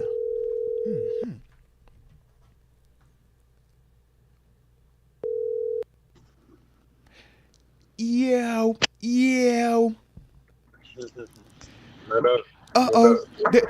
Is that him? Is that Malaka mate? Is that the former Pittsburgh Steelers alum? Is that the West Virginia Mountaineer alum? Is that Mr. Almost Heaven? Is that what I'm hearing? Almost Heaven. Is that the defensive coordinator for Florida Memorial College just coming off of a impressive victory this weekend? Is that guy? I'm just trying to make sure we got the right guy on the line. Is that the guy that I'm referring to right now? Is that the one and only Terence Garvin? We're here. We're not coming. We're here. Okay. Hey. Before we get real hot and bothered today, I'm going to just start out on a positive note. You know, Tito hit you with the RQQ to the good, bros. I'm going to make sure I shout it out because he been shouting you out every single time you pull up on it, bro. So I make sure I throw that out there early. Now, I think Deke has something he wanted to talk to you about, though, bro. Oh, doggy. Yeah. But Deke got to talk to you real quick, man. He asked me, were we going to talk any college ball? And I was just like, you know what? That's all I wanted to say. I'm not talking about anything specific. Like you should ask TG directly if y'all talk college ball. Any takes from Saturday, week 1? Yeah, I thought Colorado looked good. I thought Alabama State looked good. Alabama State. Yeah. He went deep in the bag on that one. I got ties everywhere. I got Alabama State look good. You know what I mean? Shout out Ryan Lewis to DC. I thought a lot of people. I thought Duke looked good against Clemson. Jumped on them. A lot of good games, man. You know. What was that Big 12 talking about? Anything in the Big 12, man? It was a lot of stuff. TCU took a loss to Colorado. Tough loss. Tough loss at home. Mm-hmm. You know. I don't think Iowa State even played. I didn't see them. Was that the full slate? Did anybody else out the Big 12 play? Oklahoma beat somebody 80-0. They had the coach on the sideline taking the knee. I seen him crying. I seen Coach crying. I said, yo, when your coach crying, you know y'all down bad, bro. Tough, y'all down. He thought he was Dan Campbell. He thought it was a Dan Campbell moment. No, them that's different. You got 80 on you, bro. You crying because y'all suck. That's different, man. Yeah. What was there any other schools that played in the Big 12 this weekend? It was because you named a lot of them. I'm just thinking Big 12 because I'm thinking like more regionally, you know, local. Like, do we got anybody Big 12? You know, couple hours here or there within that vicinity. Nah, that was it. That was it this weekend. Looking for that was it. Hey, Deke, who y'all got next weekend, bro? Pitt? Yeah, who Pitt got next weekend? Cincy. And then okay. Did I like Pitt even play this weekend? No, they ain't play. Did y'all play Penn State this weekend? Pitt? Did Pitt Who play played Penn State this weekend? No, Who played Penn State this weekend? You're seeing the stories, right? That's popping out that Penn State's actually scared to play Pitt. That's why those games aren't scheduled anymore. Okay. So I did just see Penn State though, right? Am I tripping? I felt like I was watching them. They had this pass rusher, TG. They got this cat over there, number 11. I low-key thought it was Michael Parsons the way he was cooking at points in time in the game, bro. It was crazy. Like me and Deke, we was talking. You didn't think that. like, bro. At no point did you ever think look. that. Hey, TG. Me and Deke was talking about the quarterback. We were saying how usually we're used to like your Sean Clifford's over there. You know what I mean? We used to what's the other guy? Game manager. You know what I'm saying? Yeah. Just you know, not really good quarterbacks. But you had a different perspective about this guy, right? I was shocked. He looked kind of good. So he was trying to figure out, was it because of the matchup or is the guy really good? And I was kind of back and forth. I'm like, well, it was week 1. You know how that go, TG. Week 1, man. You know what I'm saying? Week 1, just out of curiosity, did you get a chance to check out Penn State? Because they look pretty good. You know, somebody would say dominant at times. Huh? I seen the West V game. I did for sure see the West V game, not the Penn State game. I seen the West V game. Yeah, man, because like I said, man, I don't know what was going on, but whoever Penn State was playing against, Deke just didn't think that team was varsity for 4 quarters. I think that's varsity for 4 quarters. It wasn't that. It wasn't that at all. I mean, Penn State's just they more physical right now, man. They got a first. Did you say Penn State was more man than West Virginia? Is that what you said? They more man than West Virginia? Nah, they just more physical right now. Like, we just trying to find our identity. You know, we're in this Big 12. It's a little bit different. You know, matchup styles make fights. You know how it goes. Styles make fights. Y'all more of a finesse team. I got you, bro. I ain't tripping on that, man. No, we're just more spread you out. Big 12ish. I don't want to call that finesse. I don't like that word. Not finesse. Just why you got? Don't take offense to finesse. It was a like nice. I don't think that's the right word. Not finesse, but we're definitely, you know. Y'all just a little bit more passive aggressive, right? Ain't nothing wrong with that, bro. We're lining up in the I formation, like it's still in that day. It's still trying to run the ball 30 times. This is tough. TG, I'm not. This is tough. Your tone's changed a lot from just a week ago. The stuff you were saying about the West Virginia program. So maybe it wasn't West Virginia. Maybe it was because of how dominant Penn State is. Maybe that's what it is. Styles make fights. It was. Styles. What was that? Bud versus Earl? Was that what you telling me? No, that wasn't like Crawford Smith. It was like a wrestler versus a boxer, like, you know. Different style. Like okay. Kind of like when Conor McGregor fought Floyd Mayweather. Like it was different like style. Oh, okay. I see. Style. I see. Okay. How did that fight end, by the way?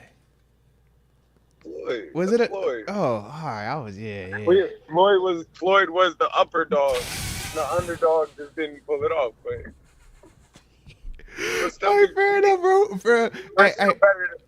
We'll beat Duquesne and we'll beat Pitt. And all this laughing. Don't do we'll that. See all that laughing in a minute. No. Don't do that. Hey, TG, I don't know if you saw it. The TCU linebacker said that they the laughing stock of college football. That's what he said. So, y'all can't be any worse than them right now. So, you still good, bro. Y'all bounce back this week, get the get-right game versus Duquesne, unless you fear an upset. Yeah, we sure about that? You're not feeling upset this week, right? No, not at all. All right. Are we sure about that? It's like We're positive. So yeah, you take care of business this week, and then next week we got real life action, baby. Hey, man, it's all about that. I was gonna bring this up, but TG already brought it up. Trap game for them boys. No. Here's what's happening right now. After that week 1 loss, all the West Virginia fans are treating the backyard brawl like their Super Bowl right now for the season. I'm being serious. I think they've thrown the season away, and they're just like, we just gotta be Pitt. Already for one game. I'm being dead serious. We're already there. I'm being dead serious. It was week 1. Man, let's beat Duquesne and let's get ready. And those guys got to come down here. No, that's all I gotta say. No, those guys got to come down. Yeah, the season's over for West Virginia. They're looking at the backyard brawl. You just make sure you might not want to go down there. TG, might not want to go down there. He's not disagreeing with what I'm saying. I'm just gonna TG. Let me relay the message. TG, I'm just relaying the message. There are a lot of fans in the chat. They are leaning heavy Pitt, but they also are questioning y'all versus Duquesne. I'm like, bro, this is crazy, TG. You got to get them up off of y'all, man. They really trying to play with y'all right now, man. You gotta look at the geography of the chat. These people are from Pittsburgh. Like, what do you mean? Like, if you from Pitt, you obviously want to see West V go down, and some of them is Duquesne people. So that's like one big family right there. Like, you don't get no points for that. Steelers International says Duquesne ain't having that. They smell blood. Hey, he is international. See, Steelers International, man. Come on, man. But he's Steelers International, so he's with Pitt Duquesne. Don't fall for that. He said it's a Pittsburgh connection. You play one, you play the whole city, man. Yeah, that's a Pittsburgh connection. Yo said Duquesne by 2. Oh my God. Duquesne's not bad, but we'll blow Duquesne out. And it's at home. Hold on, you said Duquesne's not bad. Y'all gonna blow them out? That's what you said? West Virginia is 20-2 in our home openers. We don't blow that out. Okay. We're gonna beat them by 2-3 touchdowns. We're gonna get our confidence going in the backyard brawl. And you know what time it is. All right. Big Jenks says he's taking the Dukes in the under. Oh. Tell him to take you. Oh. Tell him to take you. He's better off donating money to. Why don't you just donate money to charity? Like, you don't have to do it like that. Just donate your money. Or if you're going to make a bet, go to DraftKings Sportsbook, use the promo code Moats, get the promo, get the full little add-on, you know what I'm saying, and then go about your business, man. That's the other alternative, all right? Just give me some options. You need to use something. Yeah. You just giving away your money. You better do something. I bet you Deke investments don't go with Duquesne neither. Like, don't let him fool you, man. I have no desire on betting on that game. Oh, okay, I was about to say. I have no desire. Yeah. I'm a Pitt guy, dude. I don't care about it. It's okay. No, okay. I'm a Pitt guy. Okay. No. I thought, but it's Deke investments. Tell the people the truth. What? Who you with? West Virginia or Duquesne? Who you picking? I got to see the line. Oh, now you got to see I might mess around and do that Duquesne bet. I got to see the line. Go ahead and lead the people the wrong way. Yo, let's go. That's not a featured bet, though. You're trying to persuade me into something I don't want to put in my portfolio. He trying to talk you into something, man. This isn't even on my radar. He trying to talk you right into I'll tell you what I got for college football this week, though. I got Pitt and I got Colorado parlay. I wouldn't take that. That's a bad bet. No. Which one? The Pitt part of the parlay with Colorado? Man, go. You said is this the trap game? That's both scary. This the trap game? Nebraska. Nebraska? You think this the trap week? No, I think Colorado gonna win, but Pitt might lose. Oh, It's Pitt, Cincinnati. Pitt the favorite right now, though, this bro. Pitt team's I locked want in. you to feel like Cincy's sweet. Cincy gonna bring a little unit out there. They say Pitt. They say Pitt's supposed to win the ACC now. You see what happened to the Clemson and them boys? Nah, Pitt won't beat Duke. They said they're gonna beat Duke Pitt, and Florida State, Pitt bro. won't beat Duke. They said Pitt Florida won't State gotta beat come to the NC house. State. They say Pitt Florida State gotta Pitt- come to the house, TG. It's Come coming on. up here. Pitt's gonna lose to Florida State. Pitt's gonna lose to North Carolina State. That 3-3 stacks Tom, of problems. Bro, why do you like that 3-3? I hate that 3-3 stacks of Oh problems. my That's god. Homer Simpson has 100 on Duquesne. Why did you play at West Virginia in that 3-3? I hate it because you love that defense, bro. I wish you would have played somewhere else where you could play like a regular defense, not this 3-3-5, bro. 3-3 I hate the 3-3-5. 3-3 stacks gonna give Pitt a problem. TG, I was at a high school football game this week and they broke out that 3-3-5 almost we even left, play bro. NC State I just want to this let you year? know I can't stand that defense, man. I hate it against Bro, the run. that's the defense. It is. I hate it versus. It's great versus the pass. It's great versus. I hate it versus the run, bro. I hate it. State's gonna beat Pitt to sleep, and you know that. Bro, we don't even play NC Do they State play this year. North Carolina? They got UNC. Y'all play UNC. We do. Yeah, I'm definitely going to that game. Man, I just counted you 3-4 losses right there. No, I think you're Hold on. disrespecting How you Pitt. feel about Notre Dame? We also got Notre Dame. How you feel about Notre At Dame, ND. man? Nah, Notre Dame gonna win too? I don't know. Where's it at? It's at ND. Man, you know Notre Dame ain't about that life, man. Come on, bro. This is We clowned on Hartman when he was in Wake Forest, man. I don't got any worries about that one. Notre Dame's always overrated, too. Is it in Notre Dame or not? It is. Yeah, it is. Oh, Man, we in man, South Bend, Indiana. That man coaching for his life. He's not about to play with y'all. He's coaching for his life. I just know we're locked in. I saw what I need to see against I Wofford. love it. Man, you're crazy. North Carolina, NC State will beat y'all. North Carolina beat We don't y'all. got Duke NC will State. Man, all these teams are better than y'all. Duke will beat You y'all. said every team Florida in State North. will beat You y'all. literally named every school in the state of North Carolina. It was like, yo, they'll all beat you, man. They beat Wake Wake Forest, Forest. Duke. Nah, I give them Wake Forest. They beat Wake That boy Forest. said UNC Charlotte got y'all, man. God. UNC damn. Charlotte would beat them. Come on. Bill Pogge will pull up and beat them. That boy said, give it, man. South Carolina State. That boy said North Carolina A&T. No, That What boy ain't going down the TG's list, doing bruh. that Bible verse God thing. Whenever you point at someone's like speck in their eye, but you got a log in your own. That's what TG's doing right now after that Penn State loss. Like, bro. Man, don't get me started. They will lose all types of games. That's too sweet. That's too sweet. Syracuse might get them a run. I don't think we play them either. No, we do. Up in Syracuse tough Syracuse. in the dome, though, bro. They tough up there. That's late. That's in Syracuse November. tough in that Syracuse dome. tough in the That's dome. why I'm like, yo, They tough in the dome. You entertaining that? It's I'm not not- that. It's like I'm not worried about a lot of these games TG's it's bringing gonna up. be a long year for a lot of people. TG said, misery loves company. We crabs in a bucket. If his school losing, everybody's school losing. Your school We're 1-0. lost- We don't have a loss. We 1-0 too. I just want to throw it out there. I'm staying in the present here. What do they We're say? part of the 1-0 party as well. Okay, But we gonna play people week one. We pull up on real people week one.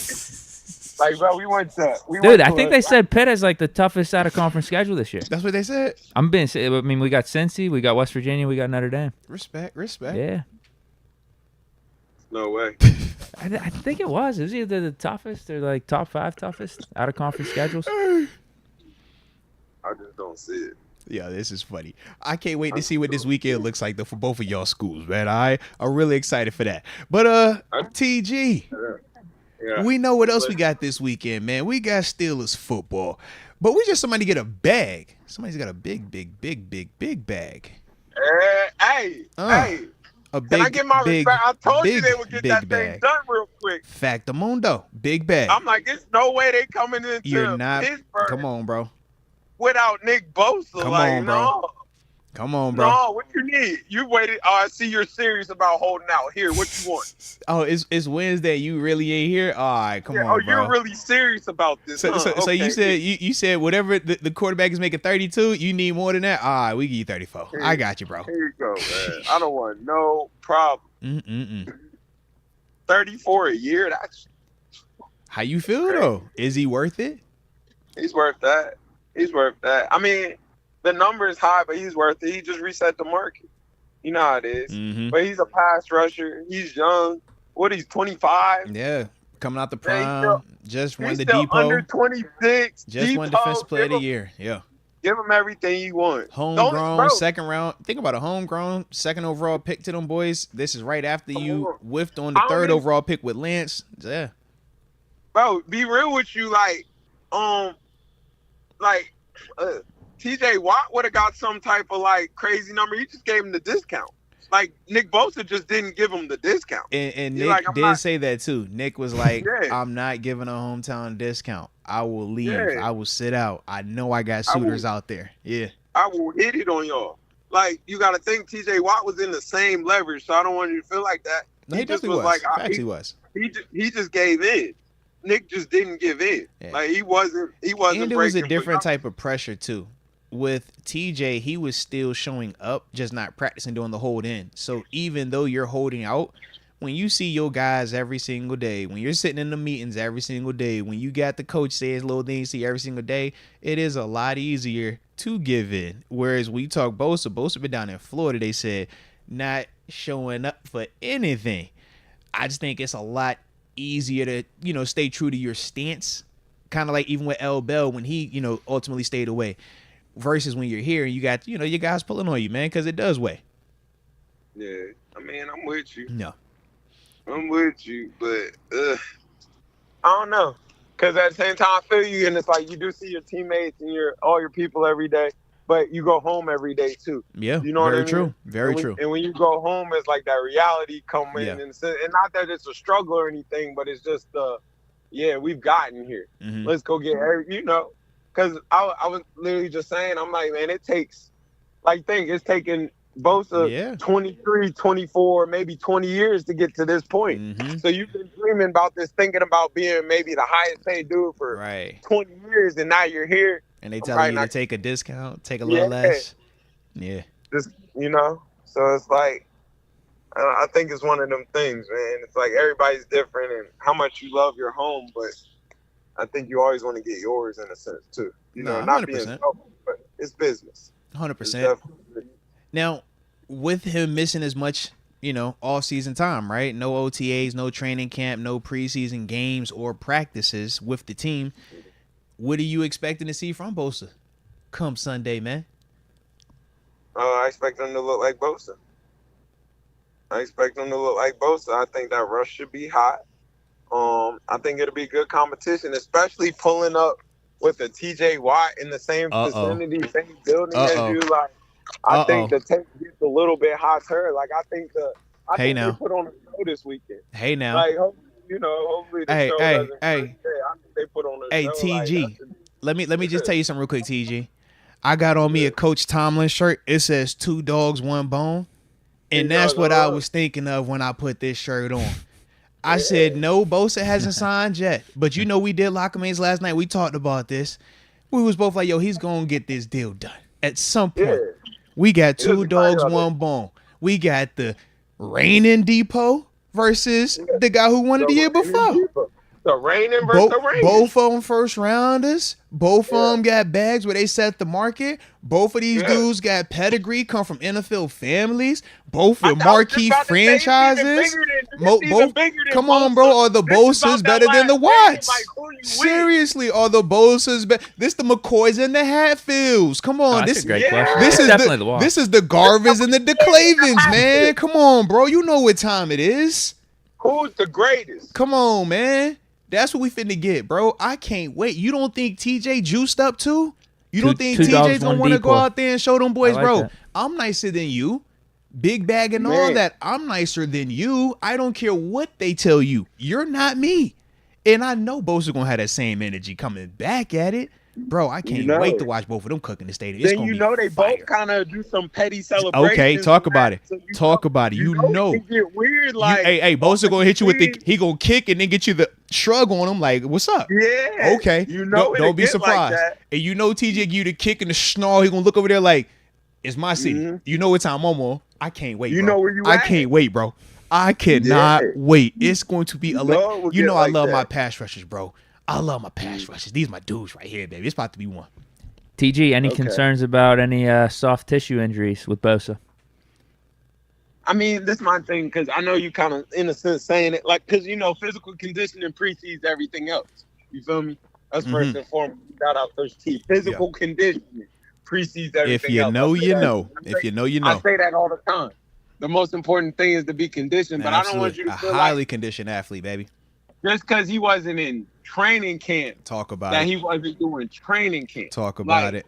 This is it's a Bosa. Like, they training all the time. Like, he probably got that in his backyard. He probably taking reps. He probably been doing everything in a sense. I don't mean to be like that, but they do that. Like, he come from a pass rush clinic family. Like, they do that. So I'm straight, been in the back with the helmet, the shoulder pads, the pads on, taking reps. The boy said he put himself through his own training camp. I don't need your track. I got my own training camp, coach. I'm straight. I just doubt he comes in here out of shape. He's not gonna be out of shape. Like, he's gonna be, to me, highly conditioned. The thing that I was gonna say, the thing that I was worried about, and not overly concerned, but I could see potentially if there's anything late in the game, if they're not rotating, him potentially just slowing down a little bit. Because I think of when TJ set out, the difference was he still was dealing with some soft tissue stuff after that first game. He was dealing with groins, hamstrings, pretty much that whole season. But that was when we had Melvin Ingram. So we would still rotate. We did a 3-man rotation, and their snaps were pretty even that first game. When you talk San Fran, they don't have the same type of depth. Right now, Clelin Ferrell is essentially that third guy. I was going to say, they got Clelin Ferrell in there. And Clelin Ferrell's not, he's not bad. But he's not. Come on, bro. You're not about to sell me on that one, bro. I mean, he's not bad. You're not about to sell me on that one, bro. It's the first rounder. No. You're not going to sell me on that one. I can't. That's like Jarvis. Respect. But we're just saying in the context of pass rushers, though. I think it's a difference. He got a little skill set. Fair enough. I'm not doing that with you, bro. We're not doing that. We're not doing that. You the pass rusher. That's what I'm trying to tell you. I'm with you, bro. I'm with you, but you the pass rusher. And that's why I said you keep Highsmith was a third rounder. You see what like Farrell was a first round. I mean, you're taking Highsmith. I'm the not draft even pick pedigree only gets you so far. I ain't even debating it. Highsmith over Farrell any day of the week, bro. Yeah, Farrell got the name. He got size. I love his athleticism, but in terms of production, it just hasn't been there. Now, that could be for any reason, right? I know with Jarvis, it was a similar convo. At times, you're like, bro, you're right on the brink of it, but it's just like, yo, you got bad luck at times. With Bud, it was a different convo, right? With Farrell, it's similar. But to me, I'm just kind of like, bro, after, 4 or 5 years of the same thing, I don't know. I just mind moving on. I don't believe it. I think you are who you are, kind of like Jadeveon Clowney.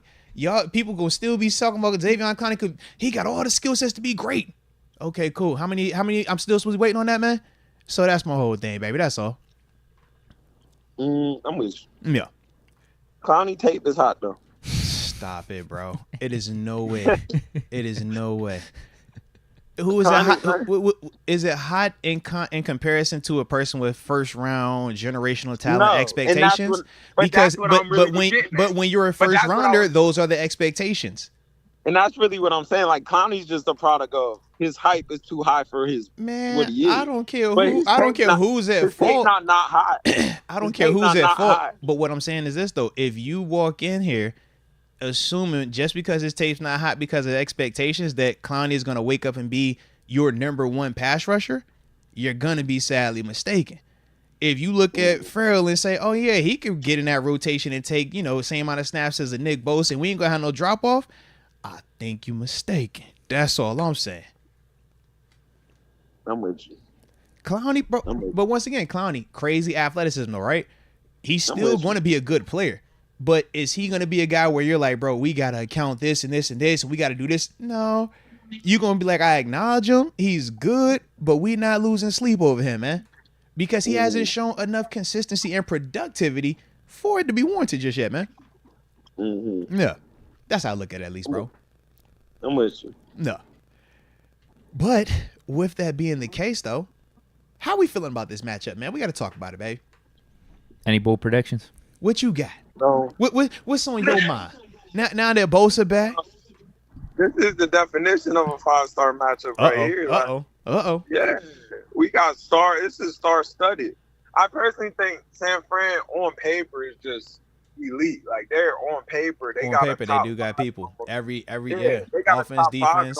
Every position. Like, they're elite. But I think Pittsburgh's like that young pit bull. Like, they're on the way. They're hungry to prove who they are. So I think the game's going to be super hot. I think it's going to be some scoring in it. Like, I don't think it's going to be a defensive juggernaut like you think it's going to be. Yeah, I think it's going to be some scoring in it, you know? You got to think Christian McCaffrey, I think he gets one. I think he touches the paint. You know what I mean? Oh, we're going to get a highlight. Is it like a regular or is it like a highlight? Because you know it's a difference. It's a difference, bro. I think he get out one time. Oh. I think he busts a little run. Okay. I think he's going to get out. What about Debo? How you feel about Debo? I was watching that second preseason game. Debo was over there cooking, partying and was cooking. How'd you feel about Debo, man? I think Debo touches paint, but I think the Pickens connection stays hot. There we go. I'm about to say that's only 14, so I ain't tripping no how. So yeah, we still good. I'm picking up what you're putting down. Yeah, absolutely. You see what I mean? I'm thinking something like, and it sounds super high. Little shootout. But I'm thinking something like, I don't want to go that high. I was going to say 38, 35. I don't think it'll get that high. But I think it'll be like, I think you'll see 31, 28-ish. Ooh, you know? Okay. You're going to see some points. And it's the first game. Yeah. You're going to see some points. You're going to see those sacks. They're going to be so hyped off this joint. It's going to be insane, bro. It is going to be insane. But this is the first time San Fran came back to Pittsburgh in like a couple years, ain't it? It might be since Shea was here, yeah. That was bro. Was that literally? That was You was here. Were you still here for that, or was that when you went to Washington? No, I was here for that. That's what I thought. Yeah, we was all here. Yeah, to it and all that. Yeah, heck yeah. That's when 28 was the running back. He was running so hard. Yeah. Was it Hyde? Hyde. I forget his name. Went to Old State. It was Carlos Hyde. Yeah, it was Carlos Hyde was the running back, bro. Yeah. Wow. Carlos Hyde, Kaepernick. Yes, absolutely. Yeah, bro. That was a game, though, bro. That was a game. That was a fun one. 7 lit him up. That was a fun one, man. That was a fun one. Heck yeah, I remember that one. Mm-hmm. So it's like, I think it'll be some scoring. I think it'll be a good game, though. It'll be fun to watch for sure. It's star-studded for sure. No, facts, man. Star-studded for sure. Like, there's no way you don't get this on primetime. They would have flexed this mid-year. Like, that's what I was saying. This should have been at least in the 4 o'clock games, at least. It's prime time for sure. It's prime time for sure. Like, this is what you want. This is the one you want. I like it. Yeah, it'll be a good game. I'm excited. I always love Trent Williams is one of my favorite players personally, so I'm always excited to see that. Well, he's one of my favorite players as well. You know why? Because he's a part of the best draft class ever, Deke. Part of that draft that 2010 class, Deke, is the best draft class of all time. I'm just throwing it out there. I like us versus anybody. Okay. Mm-hmm. I hear that. No. We got some guys, man. Start studying. And then, honestly, though, I think San Fran's on this winner type kick. Like, I was kind of seeing something like they can't keep paying all these dudes, man. This is it. This got to happen this year. So I think they're going to come out with their backs per se again. I just think both teams have the same mentality right now. Like, this we got to go do this. You know what I mean? Yeah. San Fran feels like more like back against the wall, this is it. While Pittsburgh feels like nobody believes, let me go show you. You know? So it's almost like, you know, that unmovable object versus the unbreakable force. Yeah. Right? It feels like that. Like, it's one of them, like, these trains are headed in the same direction. Let's see what happens. Okay. So, we'll do it like this. I'm going to ask you, in this matchup, which defense are you taking? And now ask which offense are you taking? Sound like a plan? So, which defense you like in this one, man? The Niners defense? Or you like that Steelers defense?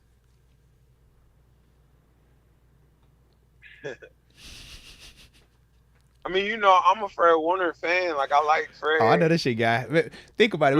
We didn't got into it behind Fred and me over here with you peanut punch. Yeah. You know, I don't like that. I like both. We done went at it behind the Fred Warner and the Shaq Leonard. Oh, Lord. Oh, No, that's a good one. I kind of think, I'll be real, I think Pittsburgh's defense will play better. Nah, I think San Fran's defense will play better, but I think Pittsburgh's offense will play better. Okay. That makes sense. Well, because which sounds crazy. Well, no, because it does. Crazy. It low key do. Because I'm thinking here, I'm like, we know San Fran, their weapons offensively are a little bit more proven, so that could create more challenges. But they're beat up. You're right. No Kittle potentially. No Kittle. Yeah. And I mean, I know that just sounds like one piece, but that's a major piece in terms of blocking, in terms of receiving, in terms of keeping them on schedule, protection schematics. Like, it's a lot that comes with him. Absolutely. I think Kyle Shanahan is extremely tough early in the season, man. He's extremely tough. Like, if you haven't seen it, it's hard to scheme for it because you don't know what you're about to get. Oh, like, yeah.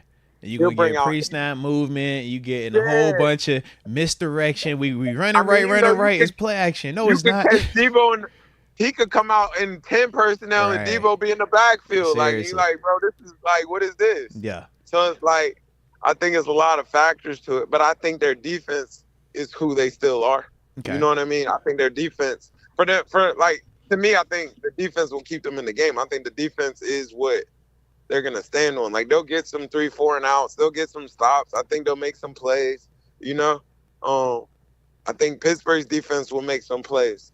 You know, I think Purdy will get confused a little bit with kind of that too high with them fire zones. I think they'll get to Purdy a little bit. So it's like, I don't know. I just think San Fran's defense will probably outplay them. Yeah. Okay. But I think, you know. But you got Pittsburgh's offense outplaying San Fran's defense. Yeah, in a sense, like, you'll see some more explosive plays out of the Pittsburgh offense. I get what you're saying. Like, the Niners, they're going to. Yeah, the Niners D could potentially play better than our D, but our offense is going to be that explosive part. Like, San Fran D could still be lights out, and we hit George Pickens for 3, you know, up top plays, and we get out of that thing, and we like, bro, they ball, but that's how we got them. You know what I mean? So I feel like that context, Right. Like, I think San Fran will, like, hold it down, but I think they'll give up some explosions. Yeah. You know what I mean? I know you're going to see this Pickens explosion. Like, that's going to explode. TG, we got to see that, TG. I even got I got a little skin in the game on that one, TG. All right? So we need this one, man. Come on, bro. The tape is hot. He down there somewhere. Just throw it up. He down there somewhere, bro. He down there just somewhere. Throw it. He's down there. Just throw it. Don't overthink it. You know? Just throw it. Don't overthink it. Just throw it. So I think you'll see that in a sense of that. Okay. But it'll be a good game. This is a 5-star matchup. Like I said, like this is a 5-star matchup. You know. I like it. I like it. If all that stuff wasn't in New York so hard, I'd say something dangerous. But, you know. Well, you know what? Since you brought that up, did you happen to see me and Moats' QB rankings? Oh, Lord. Yeah. Oh, you got to go on Instagram. Oh, man. Yeah. Man, you missed. I can't believe. Man. You know, I don't miss nothing either. You know, I don't miss nothing. We'll just ask Deke where Kenny Pickett was ranked on his list. He was for sure number 1. I know that was number 1. I got him 3. Who's number 1? I had Mahomes. And then I got your boy Rodgers. I had to pay some respects to past Super Bowl champions, guys that are old timers. Pay some respects to them. But in terms of everyone after that, it's open season. Legacies are being written, and Kenny Pickett is going to be outdueling all those guys. And I said 3 might be too low when the end of the season happens. I'm calling my shot. That was my thing. I'm calling my shot for this season. Calling the shot, man. Let's go. I think that's a good pick. We run the North, so yeah. See, so you agree? We take out Burrow. We take out Lamar. Wait, you had Kenny where? He said it number 3. I said 3. You said you liked it. Oh, I thought you said you. I thought you said you agreed. When he just said, yeah, I got Kenny at 3 because it's open season on the rest of these dudes, man. Yeah, bro. I was like, yo, you ain't hear that? I heard Mahomes at 1. Rodgers at 2. Aaron at 2. Uh-huh. Do you agree? Yeah, I agree. Yeah, I agree with that. And then KP's right after them. I don't know about that. I didn't say that, but I agree with the first. I ain't say that. I didn't say all that. I didn't say all that. But you got him at 3, man. Nah, Kenny's not 3, but I think he's 5. He's top 12 for sure. Top 15. You know what? That's respect. Respect. That's respect. I see a lot of analysts and a lot of media people got him in like 20s and stuff. I've given him some growth. He's top 15. I think TG knows what he saw in this preseason. I don't know if you keep hearing these numbers go further and further, right? It's like, it was a 5'9". He was like, I can say him at 12. All right, now I'm at 15. What's the next thing you about to say, TG? For this season, Pickett or Cousins? He's a top 15. I'm good with that. TG, Pickett or Cousins for this season? Pickett. There it is. All right, yeah. Pickett or Dak? There it is. There it is. Go ahead. Man, come on, man. Go ahead. Lean into it, man. Lean into it. Lean into it. Lean into it. Dak, they just made a trade. They say Dak and Cousins are the same, right? Lean into it. That trade is going to piss him off. He's going to let it fly. Lean into it, man. What's he talking about? Give me that. Give me that. Give me that. Give me Dak, man. But I'll be real. I love the Pickens connection so much. Like I don't think it's being really like I love it a lot. Like a lot. You with me? And rightfully so though, bro. The way let me not underestimate how much I'm saying a lot. I like it that much. You get where I'm going? So this is my dilemma with it. I just want it to be more Burrow and Chase and not Dalton, AJ Green. I don't want it to be Dalton, AJ Green. Like that was cool. It was smooth. But it still counted for him. You know what I'm saying? No, but this is let me continue. The difference was though, Dalton couldn't do anything extra on his own if AJ couldn't get it done, if AJ wasn't available, if AJ just, wasn't having the game that we thought he was going to have. Whereas we've seen Joe be like, all right, if that ain't there, I got this and this. I can still extend. I got the it factor that my dog Deke loved to bring up. But I just felt like it's just a different type of player when we talking Joe Burrow versus when we were talking Andy Dalton. He got more weapons over there. And that's also true. That's also very true, man. It's way different. He got way more weapons over there. So would you take Dalton over Burrow? Is that what you're saying? No, I definitely not saying that. So what are you saying then? Weapons or not? Well, I'm just listening. I'm definitely not saying that. I'm just saying, like, that's a different conversation. That's the dream team versus the team. No. I'm talking specifically those quarterbacks, Dalton and Burrow. Both had success. Both Pro Bowlers. Both then had 1,000-yard receivers and all that other stuff, right? But they are still very different. I just hope that whatever version, because I believe that Pickens is going to get his. No AJ Green, Chase, all that. Like he's going to get his. I just need to know what do I have at quarterback, because the Andy Dalton versus the Joe Burrow is different, man. I don't think it's like that though. Like yeah, Pickens gonna get his, but I don't think just anybody gonna come in here and throw the Pickens like that though. Okay, you know what I mean? Like I don't think it's quite like that either. Like I think, like if something was to happen to Pickett, I think Pickens' numbers would feel that. You see what I mean? Like I think he would feel that. They built the rapport, both coming in as rookies. Yeah, absolutely. Even though he does have throw it up rapport and throw it up ability, I just think his numbers would be affected by that. Yeah. No, I can see what you're saying right there. Almost like Big Ben AB. Yeah, absolutely. Nothing like Big Ben AB. Oh Lord, no, just whoa. No way. AB was not putting up those numbers with any other quarterback. No, Deke. So you was about to sit here and make this strong case for Andy Dalton being like Joe Burrow, but Deke just TG. Just a little bit. I'm not putting Dalton in that whole convo. We over here talking about Dalton and Burrow, and you over here acting like they're similar in any capacity. Deke brings up a legitimate similarity between Ben and AB and Pickens. And you like, bro, not a champ. That's crazy. That's what I'm saying. That is crazy. Right there. Deke, that was the first time where Deke brought up a 7 analogy where it was like, no, that's not outlandish. I don't think AB was putting up those numbers with any other quarterback. We saw it at times with Landry and Vic, and who else came in at times for us? Yeah. But like I'm saying, even around the league. Like I don't think he was getting that volume. Like Ben was getting him the ball. I seen 8-4 catch the ball in the Super Bowl for the Super Bowl.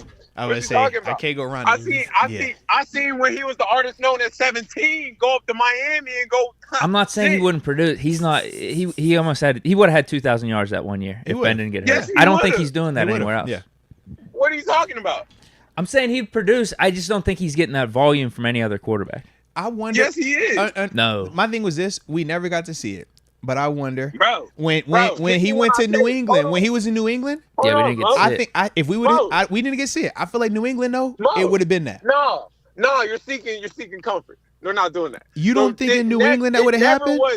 It never was the ability of that denied him getting catches. It was simply the fear of once he does get these catches, who is it going to turn into? Them catches were. You don't remember that was really the whole fallout in Tampa Bay. But listen, TG, I'm saying before Tampa. I'm saying when he signed to go to New England right after Oakland. He still was that. That's what I'm saying. He would have been it there. I'm with you. He would have got those numbers there. I just said we didn't get a chance to see. He still was that. Yeah. But you think that what you gotta remember too, he talks with AB. So his Tampa perspective, he has more insight than I think AB was the best receiver on Tampa. Yeah, I still believe that. It's just he was the third receiver, so he wasn't targeted as much. Right. When they got hurt, and they was like, "Oh, they don't got nobody to carry you." Yeah. And it's like, and AB got hurt too. He got hurt in the middle of that second season, and then he was suspended like the first 8 games, right, of his first season. Yeah, he couldn't play. He wasn't. He wasn't on the back end. There wasn't a lot of continuity with him. He came in on the back end. He was hot though on the back end. Yeah. He finished top 3 on the team in receiving, scored in the Super Bowl. Then they brought him back. And he got hurt. And he got in his mode a little bit. And that's when it happened. Shout out to TG though. TG, the fact that you could acknowledge that he just got into his mode. I didn't even think you was gonna say that. I thought you were gonna put it on Tampa. Salute you, it was on Tampa. I'm just saying he got into his mode a little bit to where he like, I'm the number 1. And they wasn't really trying to let him be that number 1 yet. Yeah. You know how that goes. They was scared to let him be that 1. Rightfully so. Do you blame them?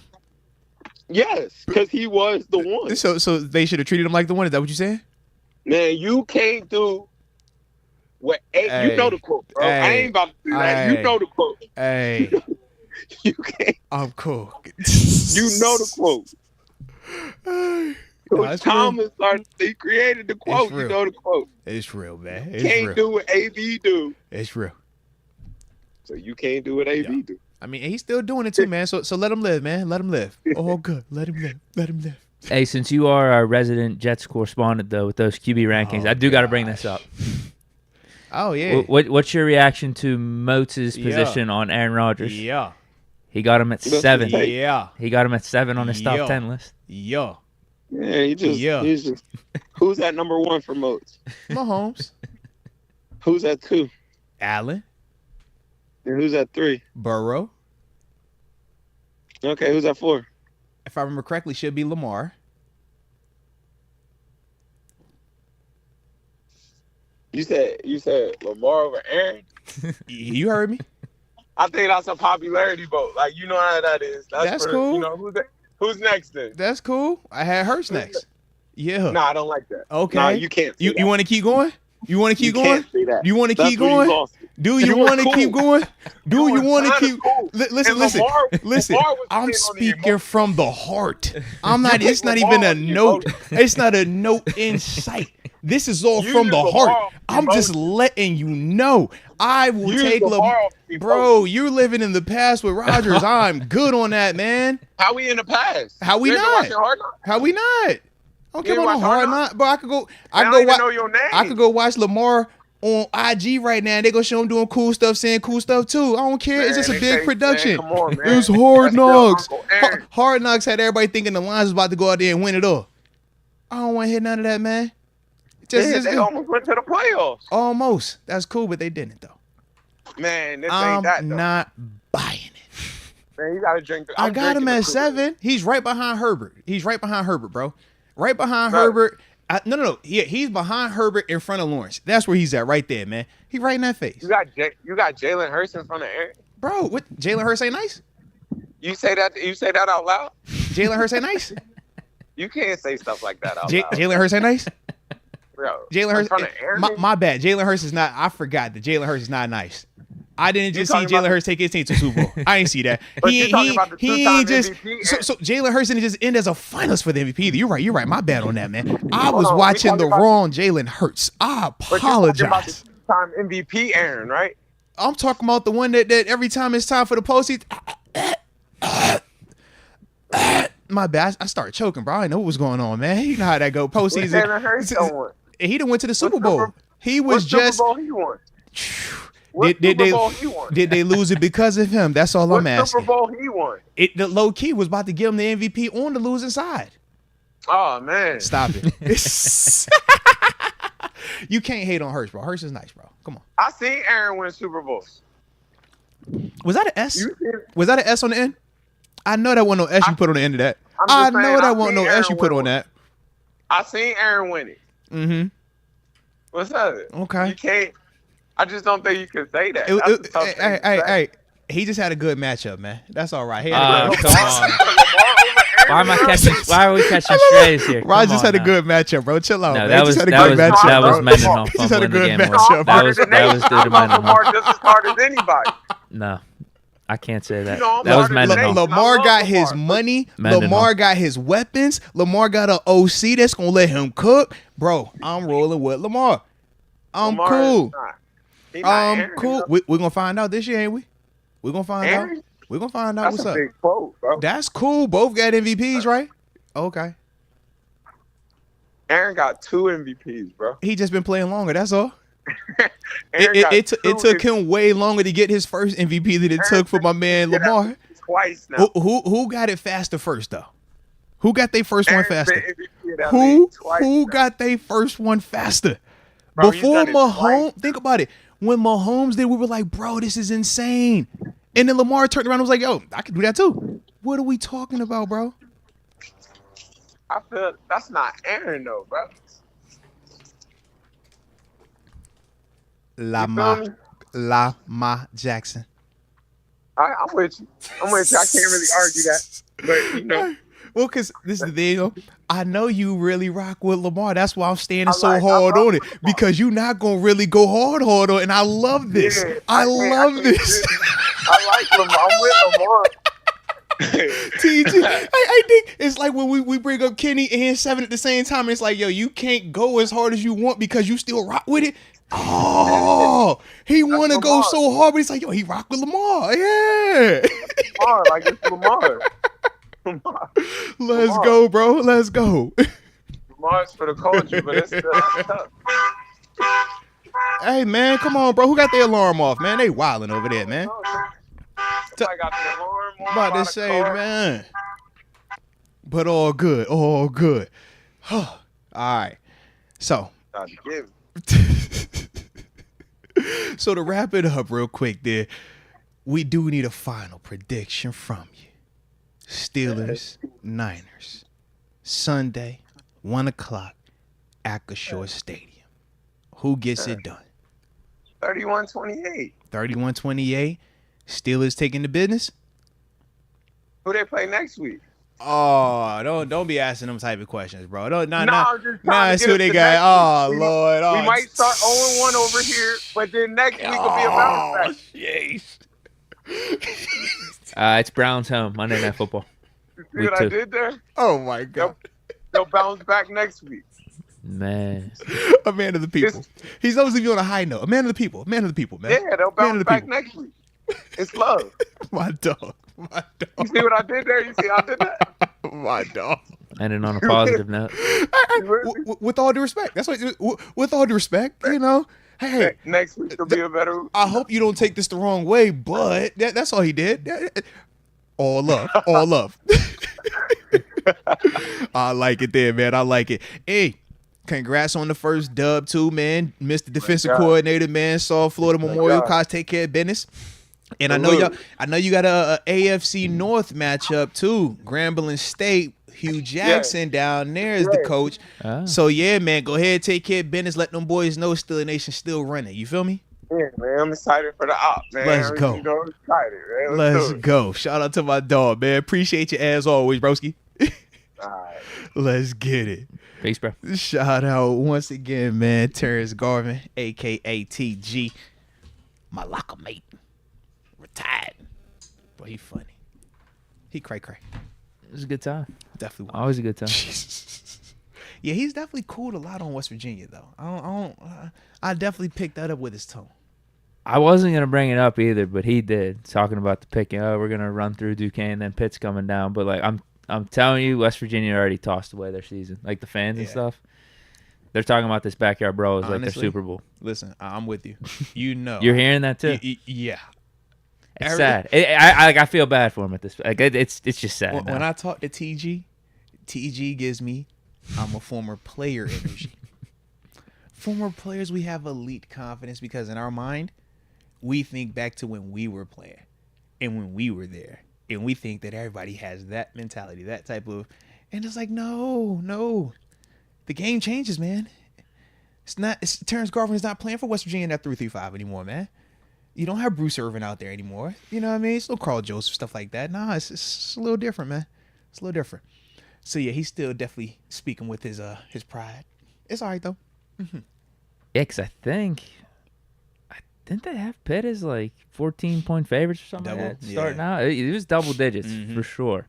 Now, here's the thing. I don't want to get too cocky or anything like that because it's going on the road, West Virginia. Like, we still got to be on our P's and Q's. We can't be just like, oh, we're going to blow them out or anything. Like, this is a rivalry game. Like, you got to be taking this seriously. I'm with you on that, Get to 3-0. Yeah, you can't. I don't think you can be taking any team lightly.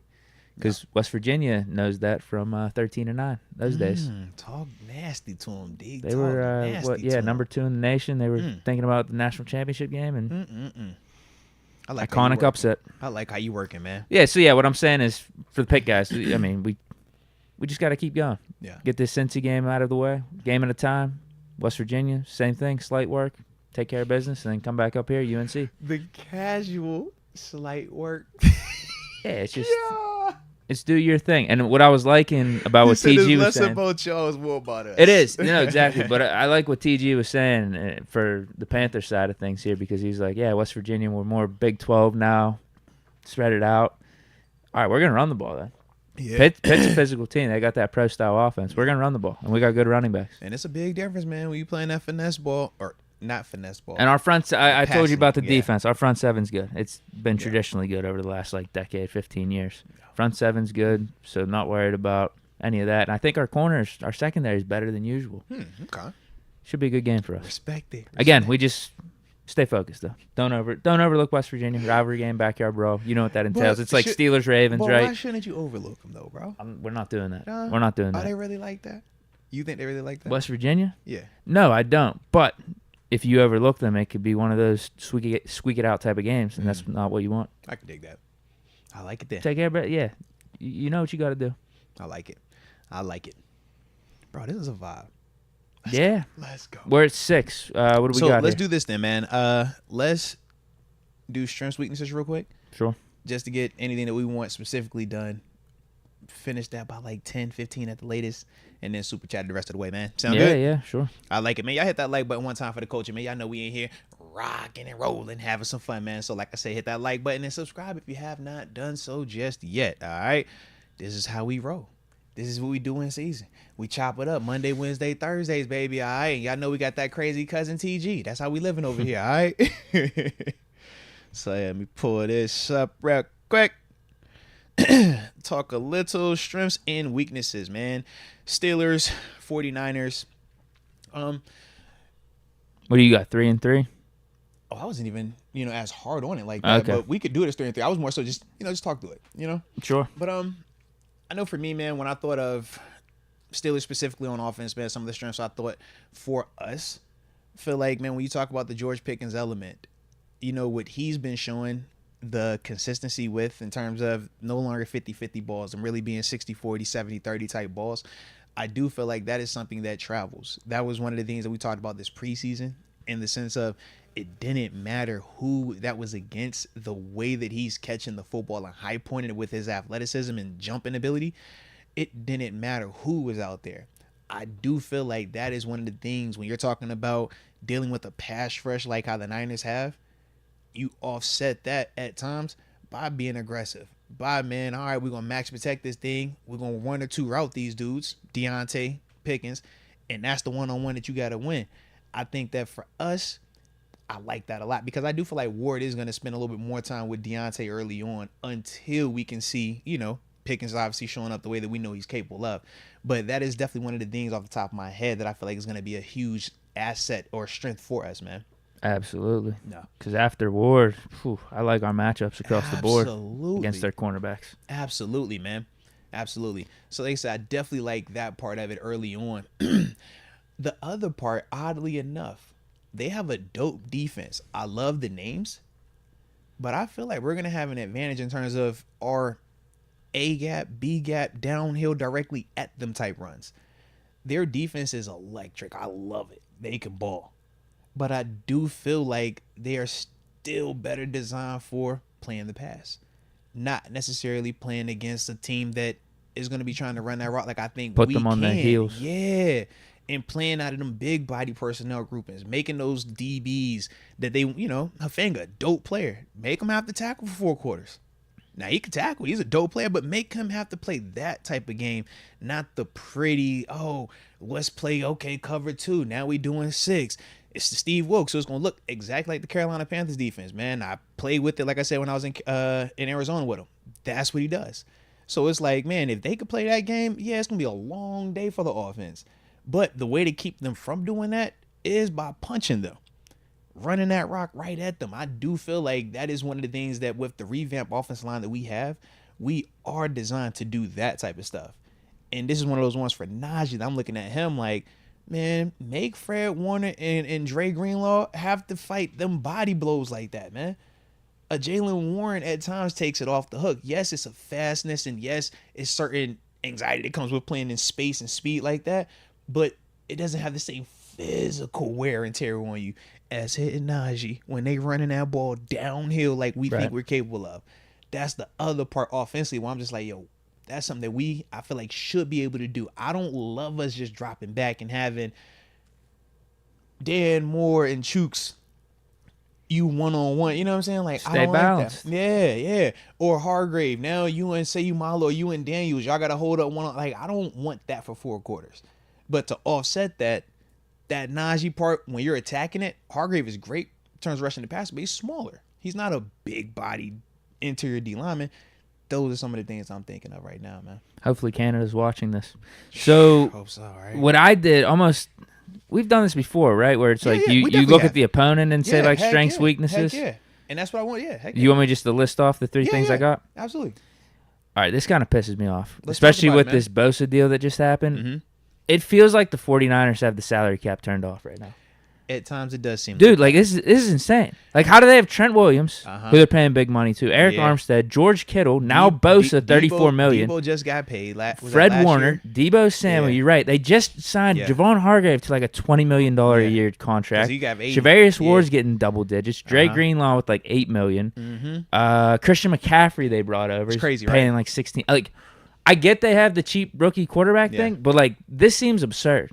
To me, I leaned on LA Rams the year when they're gonna have to pay for this. So think about the Rams, the year when they won the Super Bowl, and then the year before that when they lost. But that 2-year window, they brought in a Von Miller, they brought in a Odell, they had a Robert Woods at one point. Like, they was going down the list of Allen Robinson, like all these different dudes coming in here, right?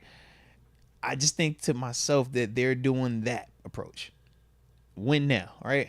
And then after that, we're going to figure out, man, we got to start offloading assets. But I do feel like that is part of it. Because, like, McCaffrey's cap hit this year, they only got it like $3.4 million. Mm-hmm. Like, they're pushing the can down the road with him for sure. Mm-hmm. Javon Hargrave's cap hit this year, $6.6 million. Said, it's going to kill them eventually. You just hope that you win your Super Bowl in this window, because this is a, 1 to 2 year window, realistically, before them bills start to come due like that. Yeah, it just pisses me off. Yeah. Seeing all those like big name players on their team and then just handing out these contracts. I never thought in a million years Hargrave was going to be able to sign with the 49ers. But that is, I mean, if you're talking to strength, they got star talent, bro. They figured out some way to bring all these guys. Now, we got our own guy here, Con, working the numbers and everything, and we like him. I like what we're doing here. So I'm not, it's not like one of those things where No, it does piss me off a little bit. It does piss me off, but I'm happy we got our own guy that will be able to pull this stuff off. Following suit, at least we feel like we're in the combo. We're able to get some of these big name guys for like value. Yes, but paying Javon Hargrave $20 million, that seems overvalued. Like he's nice as heck though, bro. He is, but we weren't talking about him for $20 million. But that was before the Philly stopped too. He's coming off of playing in the Super Bowl, putting together another dope season, 10+ sacks. He's getting into his early 30s now. I thought like 14, 15 was fair market for him. Respect. They just said, hey, we're gonna give you 20. Maybe they go overpaid. We're randomly gonna give you 20. I feel you, bro. I feel you. Like I said, I don't understand it all the way, but I do know that the rookie quarterback method is real. Yeah. I think Seattle Seahawks back when they were paying everybody. Like, I don't know exactly how they do it, but if you got a rookie quarterback, it's just like it's a cheat code. So if we're looking at the 49ers and how they pulled this off, we should be able to keep a lot of these guys on offense while Pickett's under this rookie deal. We should, yes, because they paid Debo, they paid Trent, even though Trent was Trent from trade? I feel like he was trade, not free agency. Him and McCaffrey were trade guys, I thought. McCaffrey was trade. Yeah, I'm not sure about Williams, if that was free agency or not. Yeah. But they paid Kittle. That's homegrown. Yeah. Yeah. Whose check they got from Baltimore? We should be able to keep these guys. We should. Muth, Najee. Hopefully we'll have a better success of getting our quarterback out of the group. I mean, they didn't rotate it. They didn't went Alex Smith, Jimmy G. Yeah. You had Kaepernick in there for a while. You brought in Trey Lance. Sam Darnold's there. You stumbled on the Purdy. Yeah. Another strength I have listed here is Hufanga. The only reason I put him is because he's like baby Polamalu, and all these stories are coming out that Polamalu has trained him this whole time. Yeah. How did we miss on that? We didn't. We talked about that. How did we miss on that? No, I'm not talking about us. I'm talking about the Steelers. The Steelers. Yeah, but we talked about him. That's Polamalu's understudy, and we didn't draft him. Instead, so Hufanga went in the 4th. I wanted to look this up. That's the draft. We took Green in the 3rd. Yep. And we had 2 4th-round picks. We took Dan Moore. The second one we took Buddy Johnson. Yeah. And Hufanga wasn't picked yet. Yeah, he was right after. Like, not right after, but he was after. But at the same time, Hufanga, nobody thought Hufanga was good coming out of college, but nobody thought it was gonna look like 100 tackles, 4 picks right out the gate, bro. You know what I mean? If it's anyone though, Hufanga, Polamalu's understudy. Yeah. We couldn't target that and bring him in 4th round. I'm with you. At least for the tie, at least for the name, at least for the connection. We're doing all these family bloodlines things, the Infinity Stones. We couldn't do it with Polamalu's guy. Yeah. If there's anyone to bring in, I would trust his understudy. I trust Polamalu in his training and teaching. What was the temperature on Troy and the organization? Was that post Hall of Fame? This was 2021. Because pre-Hall of Fame and post-Hall of Fame, we got different Troys with the organization, man. We just need to know which version was it. When was 2021? Yeah. Was he in yet? I don't know. Was it 2021? Was it 2022? It was recently. Yeah. That was another strength I had. And then Kyle Shanahan, just the fact that he's been there. System, continuity. I think that counts for something. I mean, shoot. Coach Tommy brought that up too, man. Just talking about literally that system schematically, it prevents you from being exposed to negativity. They are always or traditionally on schedule is very much pain to play against because it makes you have to be super disciplined with your eyes. And it's a lot of the misdirection stuff. I mean, you got a lot of West Coast principles in it. You got timing in it, but it's the misdirection. They're not going to allow you to just sit there, ping your ears back and say, my guy's better than your guy. They're not going to say, TJ Watt, man, just come out here and just rush and beat McKivic's one-on-one for 4 quarters. Nah, you even saw they made the mistake even in the postseason of not even accounting for, Hassan Reddick to an extent. And that was a big reason why, Purdy even got hurt. They build their formations, man. You're going to be seeing all type of behind or in the backfield movement and stuff like that, pre and post snap. At times, I mean, you could even make a case that it has some Mad Canada in it, just in terms of the lateral portion, the misdirection, and making your eyes have to be disciplined. Now we're going to see, with Matt Canada, he's been showing that he's taking that next step. But we want to just see that's the added part to the Shanahan. Can't just be this. You still got to have that vertical element, whether it's you throw the screen pass, Debo make a guy miss and he's taking it 70 yards, or you're pumping it and you're still throwing it down the field to Debo or Brandon Ayuk or Kittle or something like that. But we got to add that more consistently. We've been doing it this preseason. We get our first real test, on Sunday. But that's definitely one of them things with Shanahan, though, man, that when you just think of the different quarterbacks that have been in that system, a lot of them have success because of that. Yeah, and sometimes the continuity could become a bad thing if things become stale, but I don't think the 49ers and Shanahan are at that point. I almost think back to the Eagles with Reed, right? He was there for, 15, 16 years, couldn't get over the hump. Whereas Shanahan, they're still in that, he's been there 6, 7 years. They don't feel the same yet. Yeah, still getting on the cusp of things. Like, they're still grinding for it. So I don't think it's a negative thing. Is it weird, low-key? I feel like he's still further removed or still further away from getting there because with Reed had McNabb. Everybody felt consensus McNabb was a top quarterback in the league or a top quarterback, a Super Bowl caliber quarterback. And it's like, yo, we went to 3 NFC championships in a row. You finally get Super Bowl and you lose. We watched San Fran win games, go to the NFC championship, go to the Super Bowl, and we're just kind of like, yo, he's doing a great job coaching because we doesn't have the guy at quarterback, right? He has a good guy. Yeah, somehow they're getting there. Right. So Trey that's why Lance I think it's just a little bit different. Jimmy G, now Purdy. Like we look at him almost like he's still overachieving. Right. Whereas with Reed going to them games back to back, you're like, bro, you're just not good enough to get us over the hump. So I just think that's a little bit of also why he still has a little bit more time there. That's a good point. Yeah.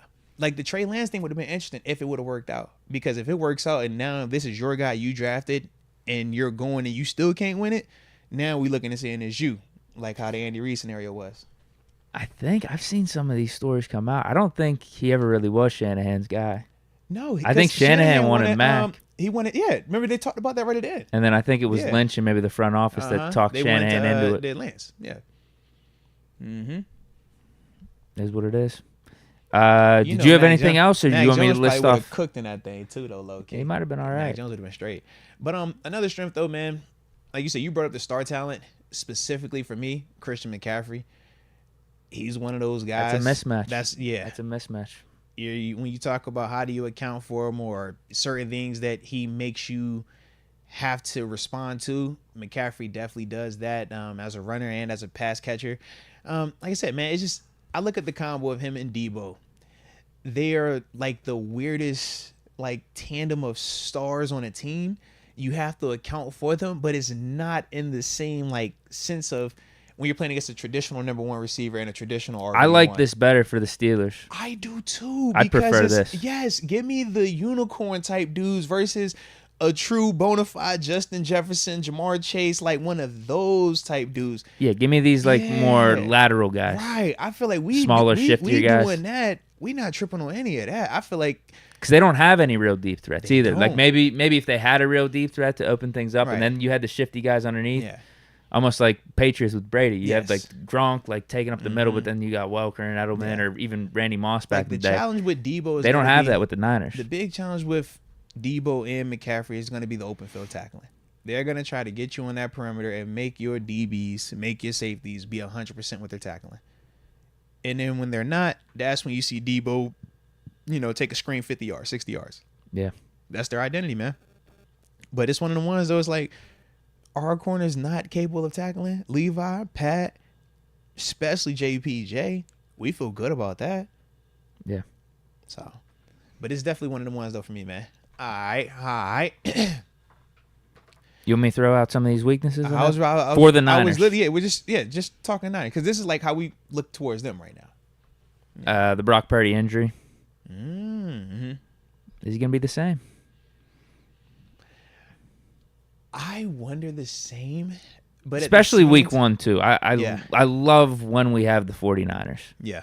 Purdy coming off of this injury, not a full off season, at home.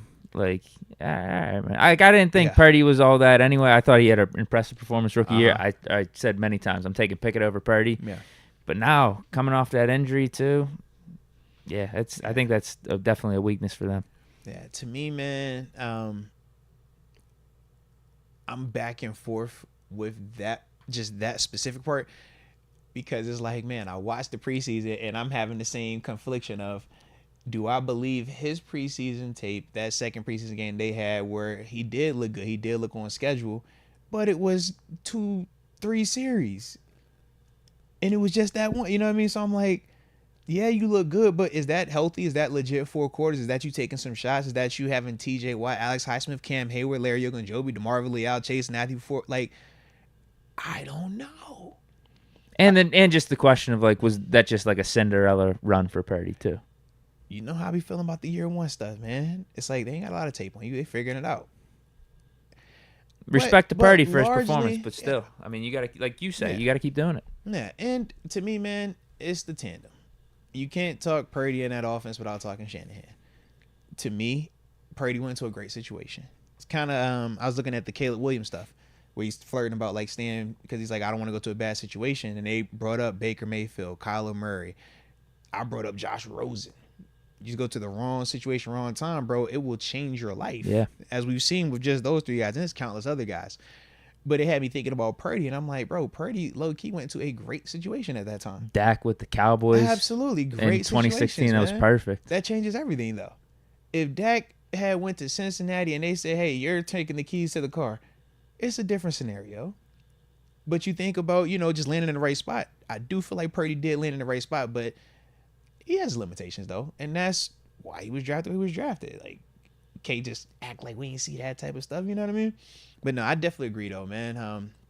So that was the first weekend you had? That was another way. I also have Bosa and Kittle being out, but Bosa just signed, so he's not going to be out. The one for me was the right tackle, bro. Yeah. And we should like this one because he's a West Virginia guy, man. You know what I mean? So just take a little added pleasure when you're watching TJ Watt go up against that young. Yeah, I don't even know who this guy is. Yeah. Well, he's been a 5th rounder from W. Yeah. He's Colton McKivitz. He's played in a lot of games. Doesn't have a lot of starts. You know what I mean? Good player, not a guy that you want to be your starter. I think of him no different than like I don't want to say like a LeGlue, but I'm trying to think of just good if BJ Finney was a tackle, like that type of player, like good, respectable. And we got TJ going up against him. But you know what I mean? It'd be like, yo, we like BJ Finney, but if Cam Hayward was going against BJ, we'd be over here like, yeah, Cam, we know what time you want, bro. So yeah, like that's kind of how I look at it. Still a good player, 100%. Like I said, y'all know how I feel about BJ Finney. Like that's my dude, Swaggy B, 100. But yeah. You mentioned it with the corners. I think that'd be another thing. And I kind of mentioned it like a minute or two ago. I like how they don't have like that over-the-top type of dude on offense. It's just they're going to probably keep it within 20 yards from the line of scrimmage of them trying to make plays. And then it just comes down to the make-you-miss ability. Yeah. I also have written down, I already mentioned the Kittle being out. That's obvious. That'd be nice for the Steelers. Initially, I had their pass rush from the edge because the Bosa scenario, but now that he's back, I'm just like. But to your point, like their depth isn't that amazing there. So if Bosa ain't right physically, anything, I'm like, I don't like their rushers out. I mean, their outside rushers. Because obviously interior, man. When you talk Hargrave, when you talk Armstead, I like them. Love Wob. You know that's my guy. Love him. But in terms of outside, it's like you said, if Bosa at any point in time, if he was tired or anything, I'm just like. They don't have anything out there that's make for Danmore and Chuk specifically. Like I don't feel like anything that they're gonna put out there outside of Bosa is gonna make those dudes uncomfortable like that. This is more of a question. Mm-hmm. What about the Niners traveling from the West Coast to the East Coast for Week 1? 1 p.m. game. Yeah, no, it matters. And it's at the house too. It and matters, Steelers man. are a hungry team. We're trying to get after it. No, it definitely matters, man. The 1 o'clock kickoff to me is more so than the travel, because obviously when we travel. Yeah, like what's their timeline from going from the West to the East right now? They can either leave Friday or they can leave Saturday. It just depends on how they feel about it. Them coming out here. The flight itself isn't rough. It's the 1 o'clock kickoff because they will feel that early wake up. That's the difference. At least for us, we would always say like going out there to the West Coast, you at least gonna get to sleep in. So even if it's a 1 o'clock kickoff out in Cali is 4 o'clock for us. So we still feels good. Later. Yeah, for them 1 o'clock kickoff is like what 10 over there. So you're getting up at like 5 or 6 a.m. So it's like a way different scenario for those dudes, just in terms of getting your. I mean, it's crazy. It sounds like our bodies are like on a schedule. You know what I mean? So like at certain times of the day, it's like, yo, my body's used to doing this at this time. All right, this time I'm used to doing this. All right, this when it cools down here. So that does get thrown off, so to speak, man. So it is going to have some effect. I think, like I said, for me, it's the 1 o'clock kickoff. I wish it was going to be super hot as well, but since I'm supposed to be there, my fam, I don't want it to be super hot. Like I said, I think it's gonna be mid-70s, sunny. I'm like, I would love for it to be 95, humidity, no overcast, just straight. Oh, you know what it is? Beaming. Low overcast. Yeah, low overcast, 50% rain, 74 degrees. Yeah. That'd be a great day to be like, down at the game for the fans, but you want it to be hot for the Niners. For the Niners, I want it to be hot, but for me and my family. Because they got West Coast heat. That's different from East Coast heat with the humidity and everything. Way different, bro. Yeah. That could make them, it could be an extra element, help them struggle a little bit. Yeah. But overcast, it's looking like 74. Fair enough. Little rain, maybe. I could throw them off.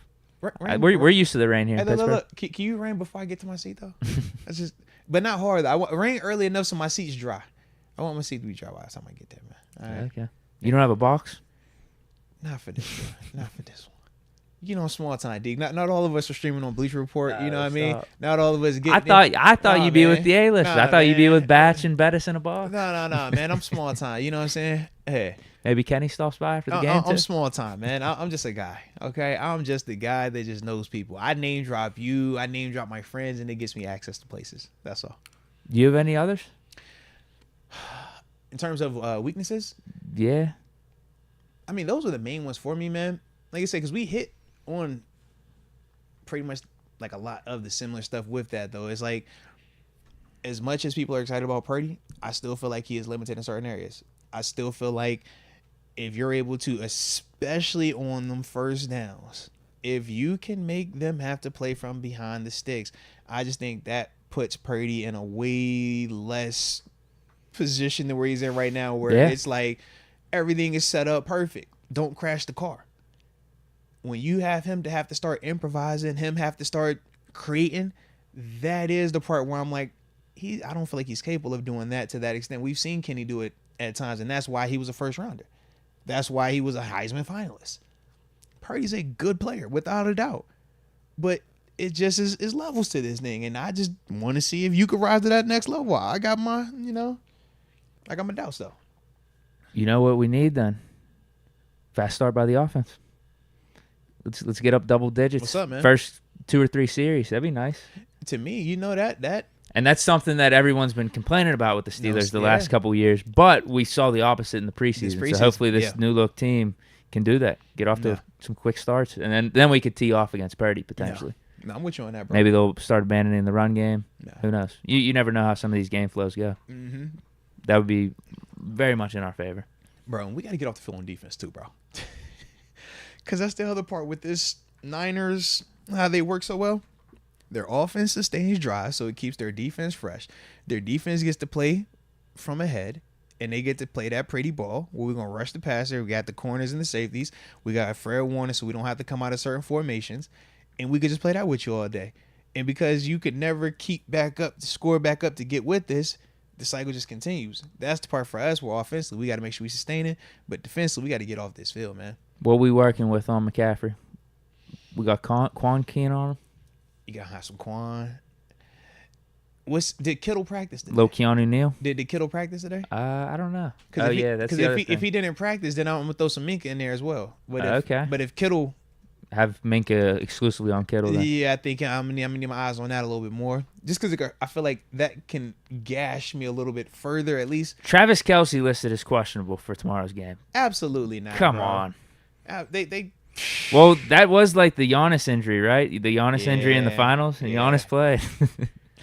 That's stupid. There's no reason to risk that. Week 1 is not the finals. There's no reason to risk that.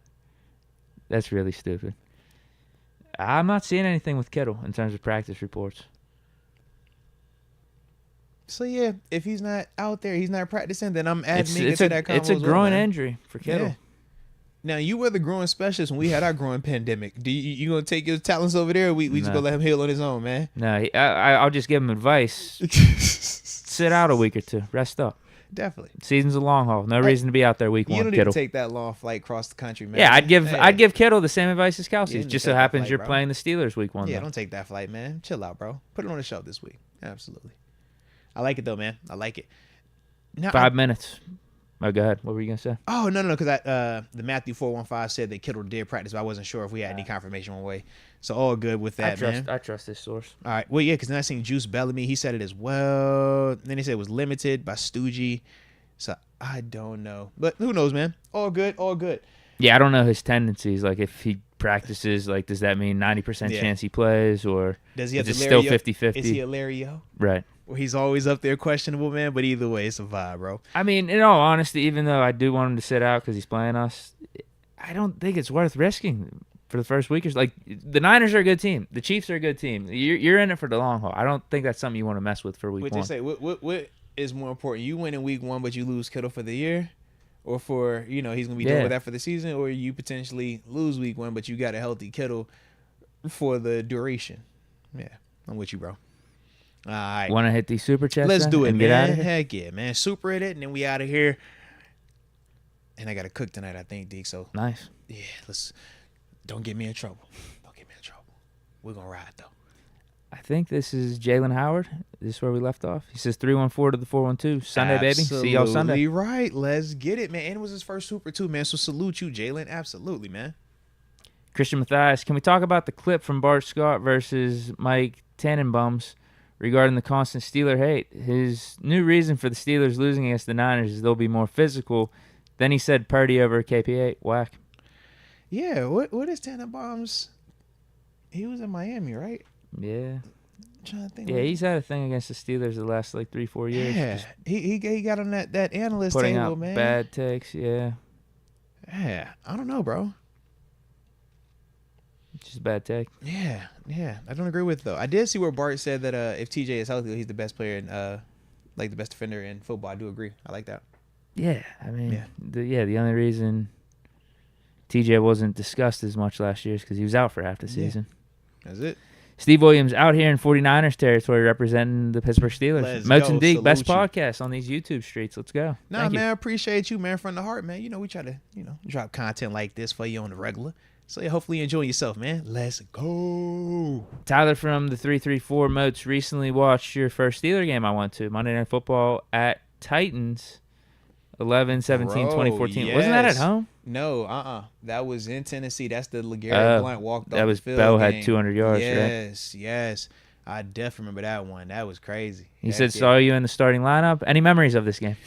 Yeah, my memories were the LeGarrette situation, man. Absolutely. Because we were just like, it was crazy. L. Bell went, nuts that game. I think I was Locker's rookie year, bro. Jake Locker. I think that was his rookie year. Did we go up against him in that game? I feel like we did. Like, we got after them. They were dismal. Actually, was it Mettenberger potentially? It might have been whoever it was. So I remember they were talking about Mettenberger versus Roethlisberger. Yeah, matchup. whoever it was, they was hyping him. He was a young quarterback. I just remember we as a whole just got after them. Yeah, but that was the L. Bell game. Trash. L. Bell went for like 200 yards. They couldn't stop the run. And then that was the LeGarrette joint. Yeah, absolutely. I remember that one. Yeah, but in terms of me specifically in that game, I don't think I had anything crazy going on. Nah.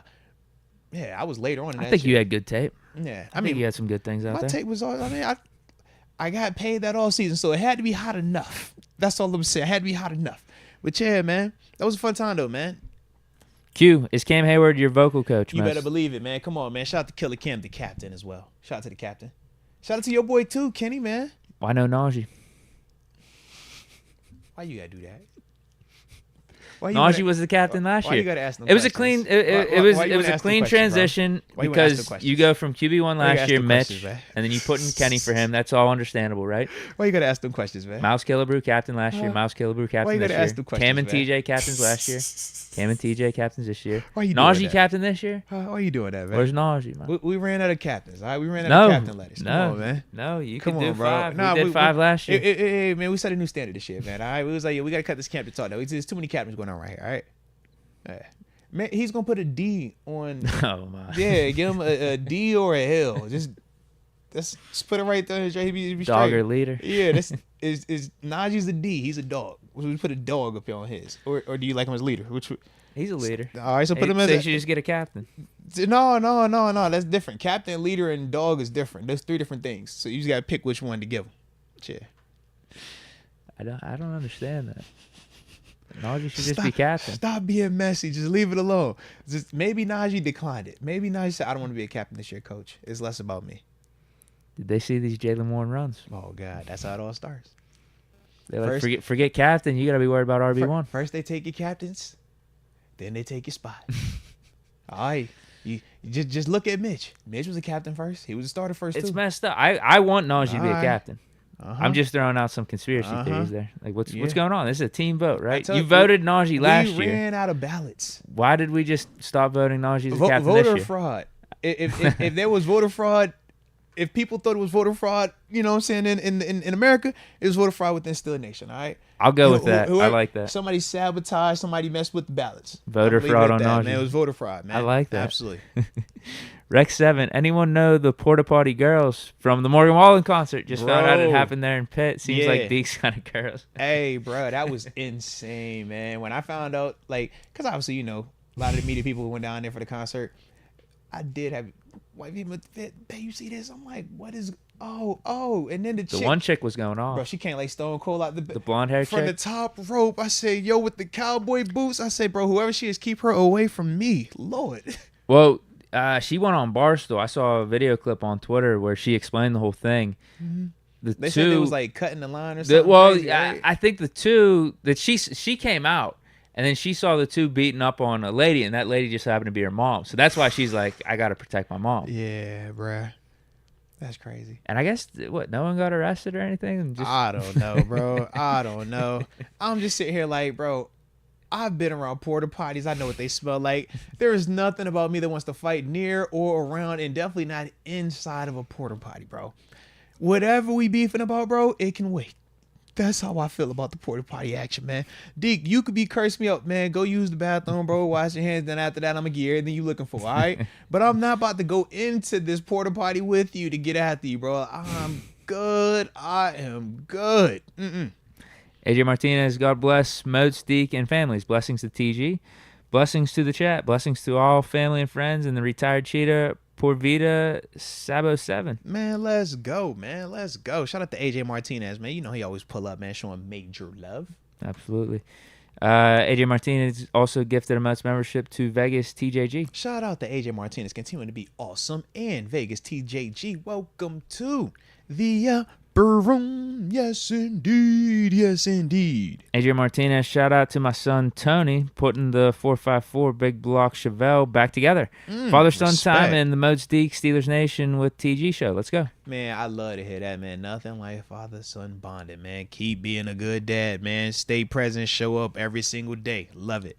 Christian Matthias, Mike Wallace was better than AB, but left Ben and was a bum. AB then blew up. Got CTE from James H. It was Ben.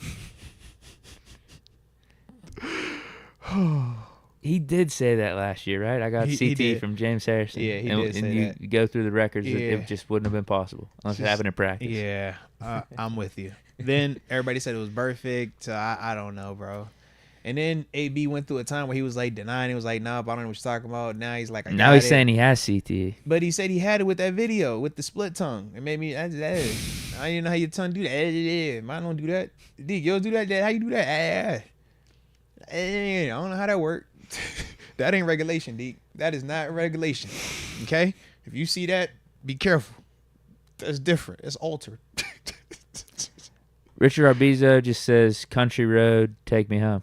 To the place. Maybe he's a Pitt fan and he's mocking West Virginia. West Virginia. Mount Mama. I had that remix last year whenever I was smoking on the WB pack. No, man. What did I say? It was City Roads? Yeah. Take me to the Steel City or something? It was definitely not Country Roads. Yeah. I don't know what you were singing. But your remix game fire. It was kind of good. Your remix game is definitely fire, bro. That Usher almost kicked me out. 828 style, what's up, guys? Just wanted to help out before it was over. Over here working on Tennessee customs, grinding. Let's go. Can't wait for Sunday. Hashtag here we go, chat. Nah, I salute you, man, and always appreciate you, man. 828 style, you know, major love. And I can't wait either because I've been waiting for a Sunday. I'm wearing the heat that you sent, all right? I'm wearing it week 1. Can't wait, man. So appreciate you again on that one, man. But yeah, man, definitely look forward to see what heat you put out there for them Tennessee boys, man. So yeah, I like that. But it is 6:34, and that will do it on today's show. I gotta go cook, Deke. But we back tomorrow, Deke. We back in the saddle tomorrow, man. I cannot wait. 4 p.m. start time. And yeah, man, we're gonna have some fun with like we always do. So with that being the case, man, y'all hit that like button one more time for the culture if you have not done so just yet. Don't forget to subscribe if you have not done that either. And promo code is still up, all right, for Teespring. So use the promo code Moats, get your 15% off on all of the show merchandise. And we obviously talked about the DraftKings element as well. That info is in the description bar. So with that being the case, we appreciate you for tuning in. And until next time, baby. Peace.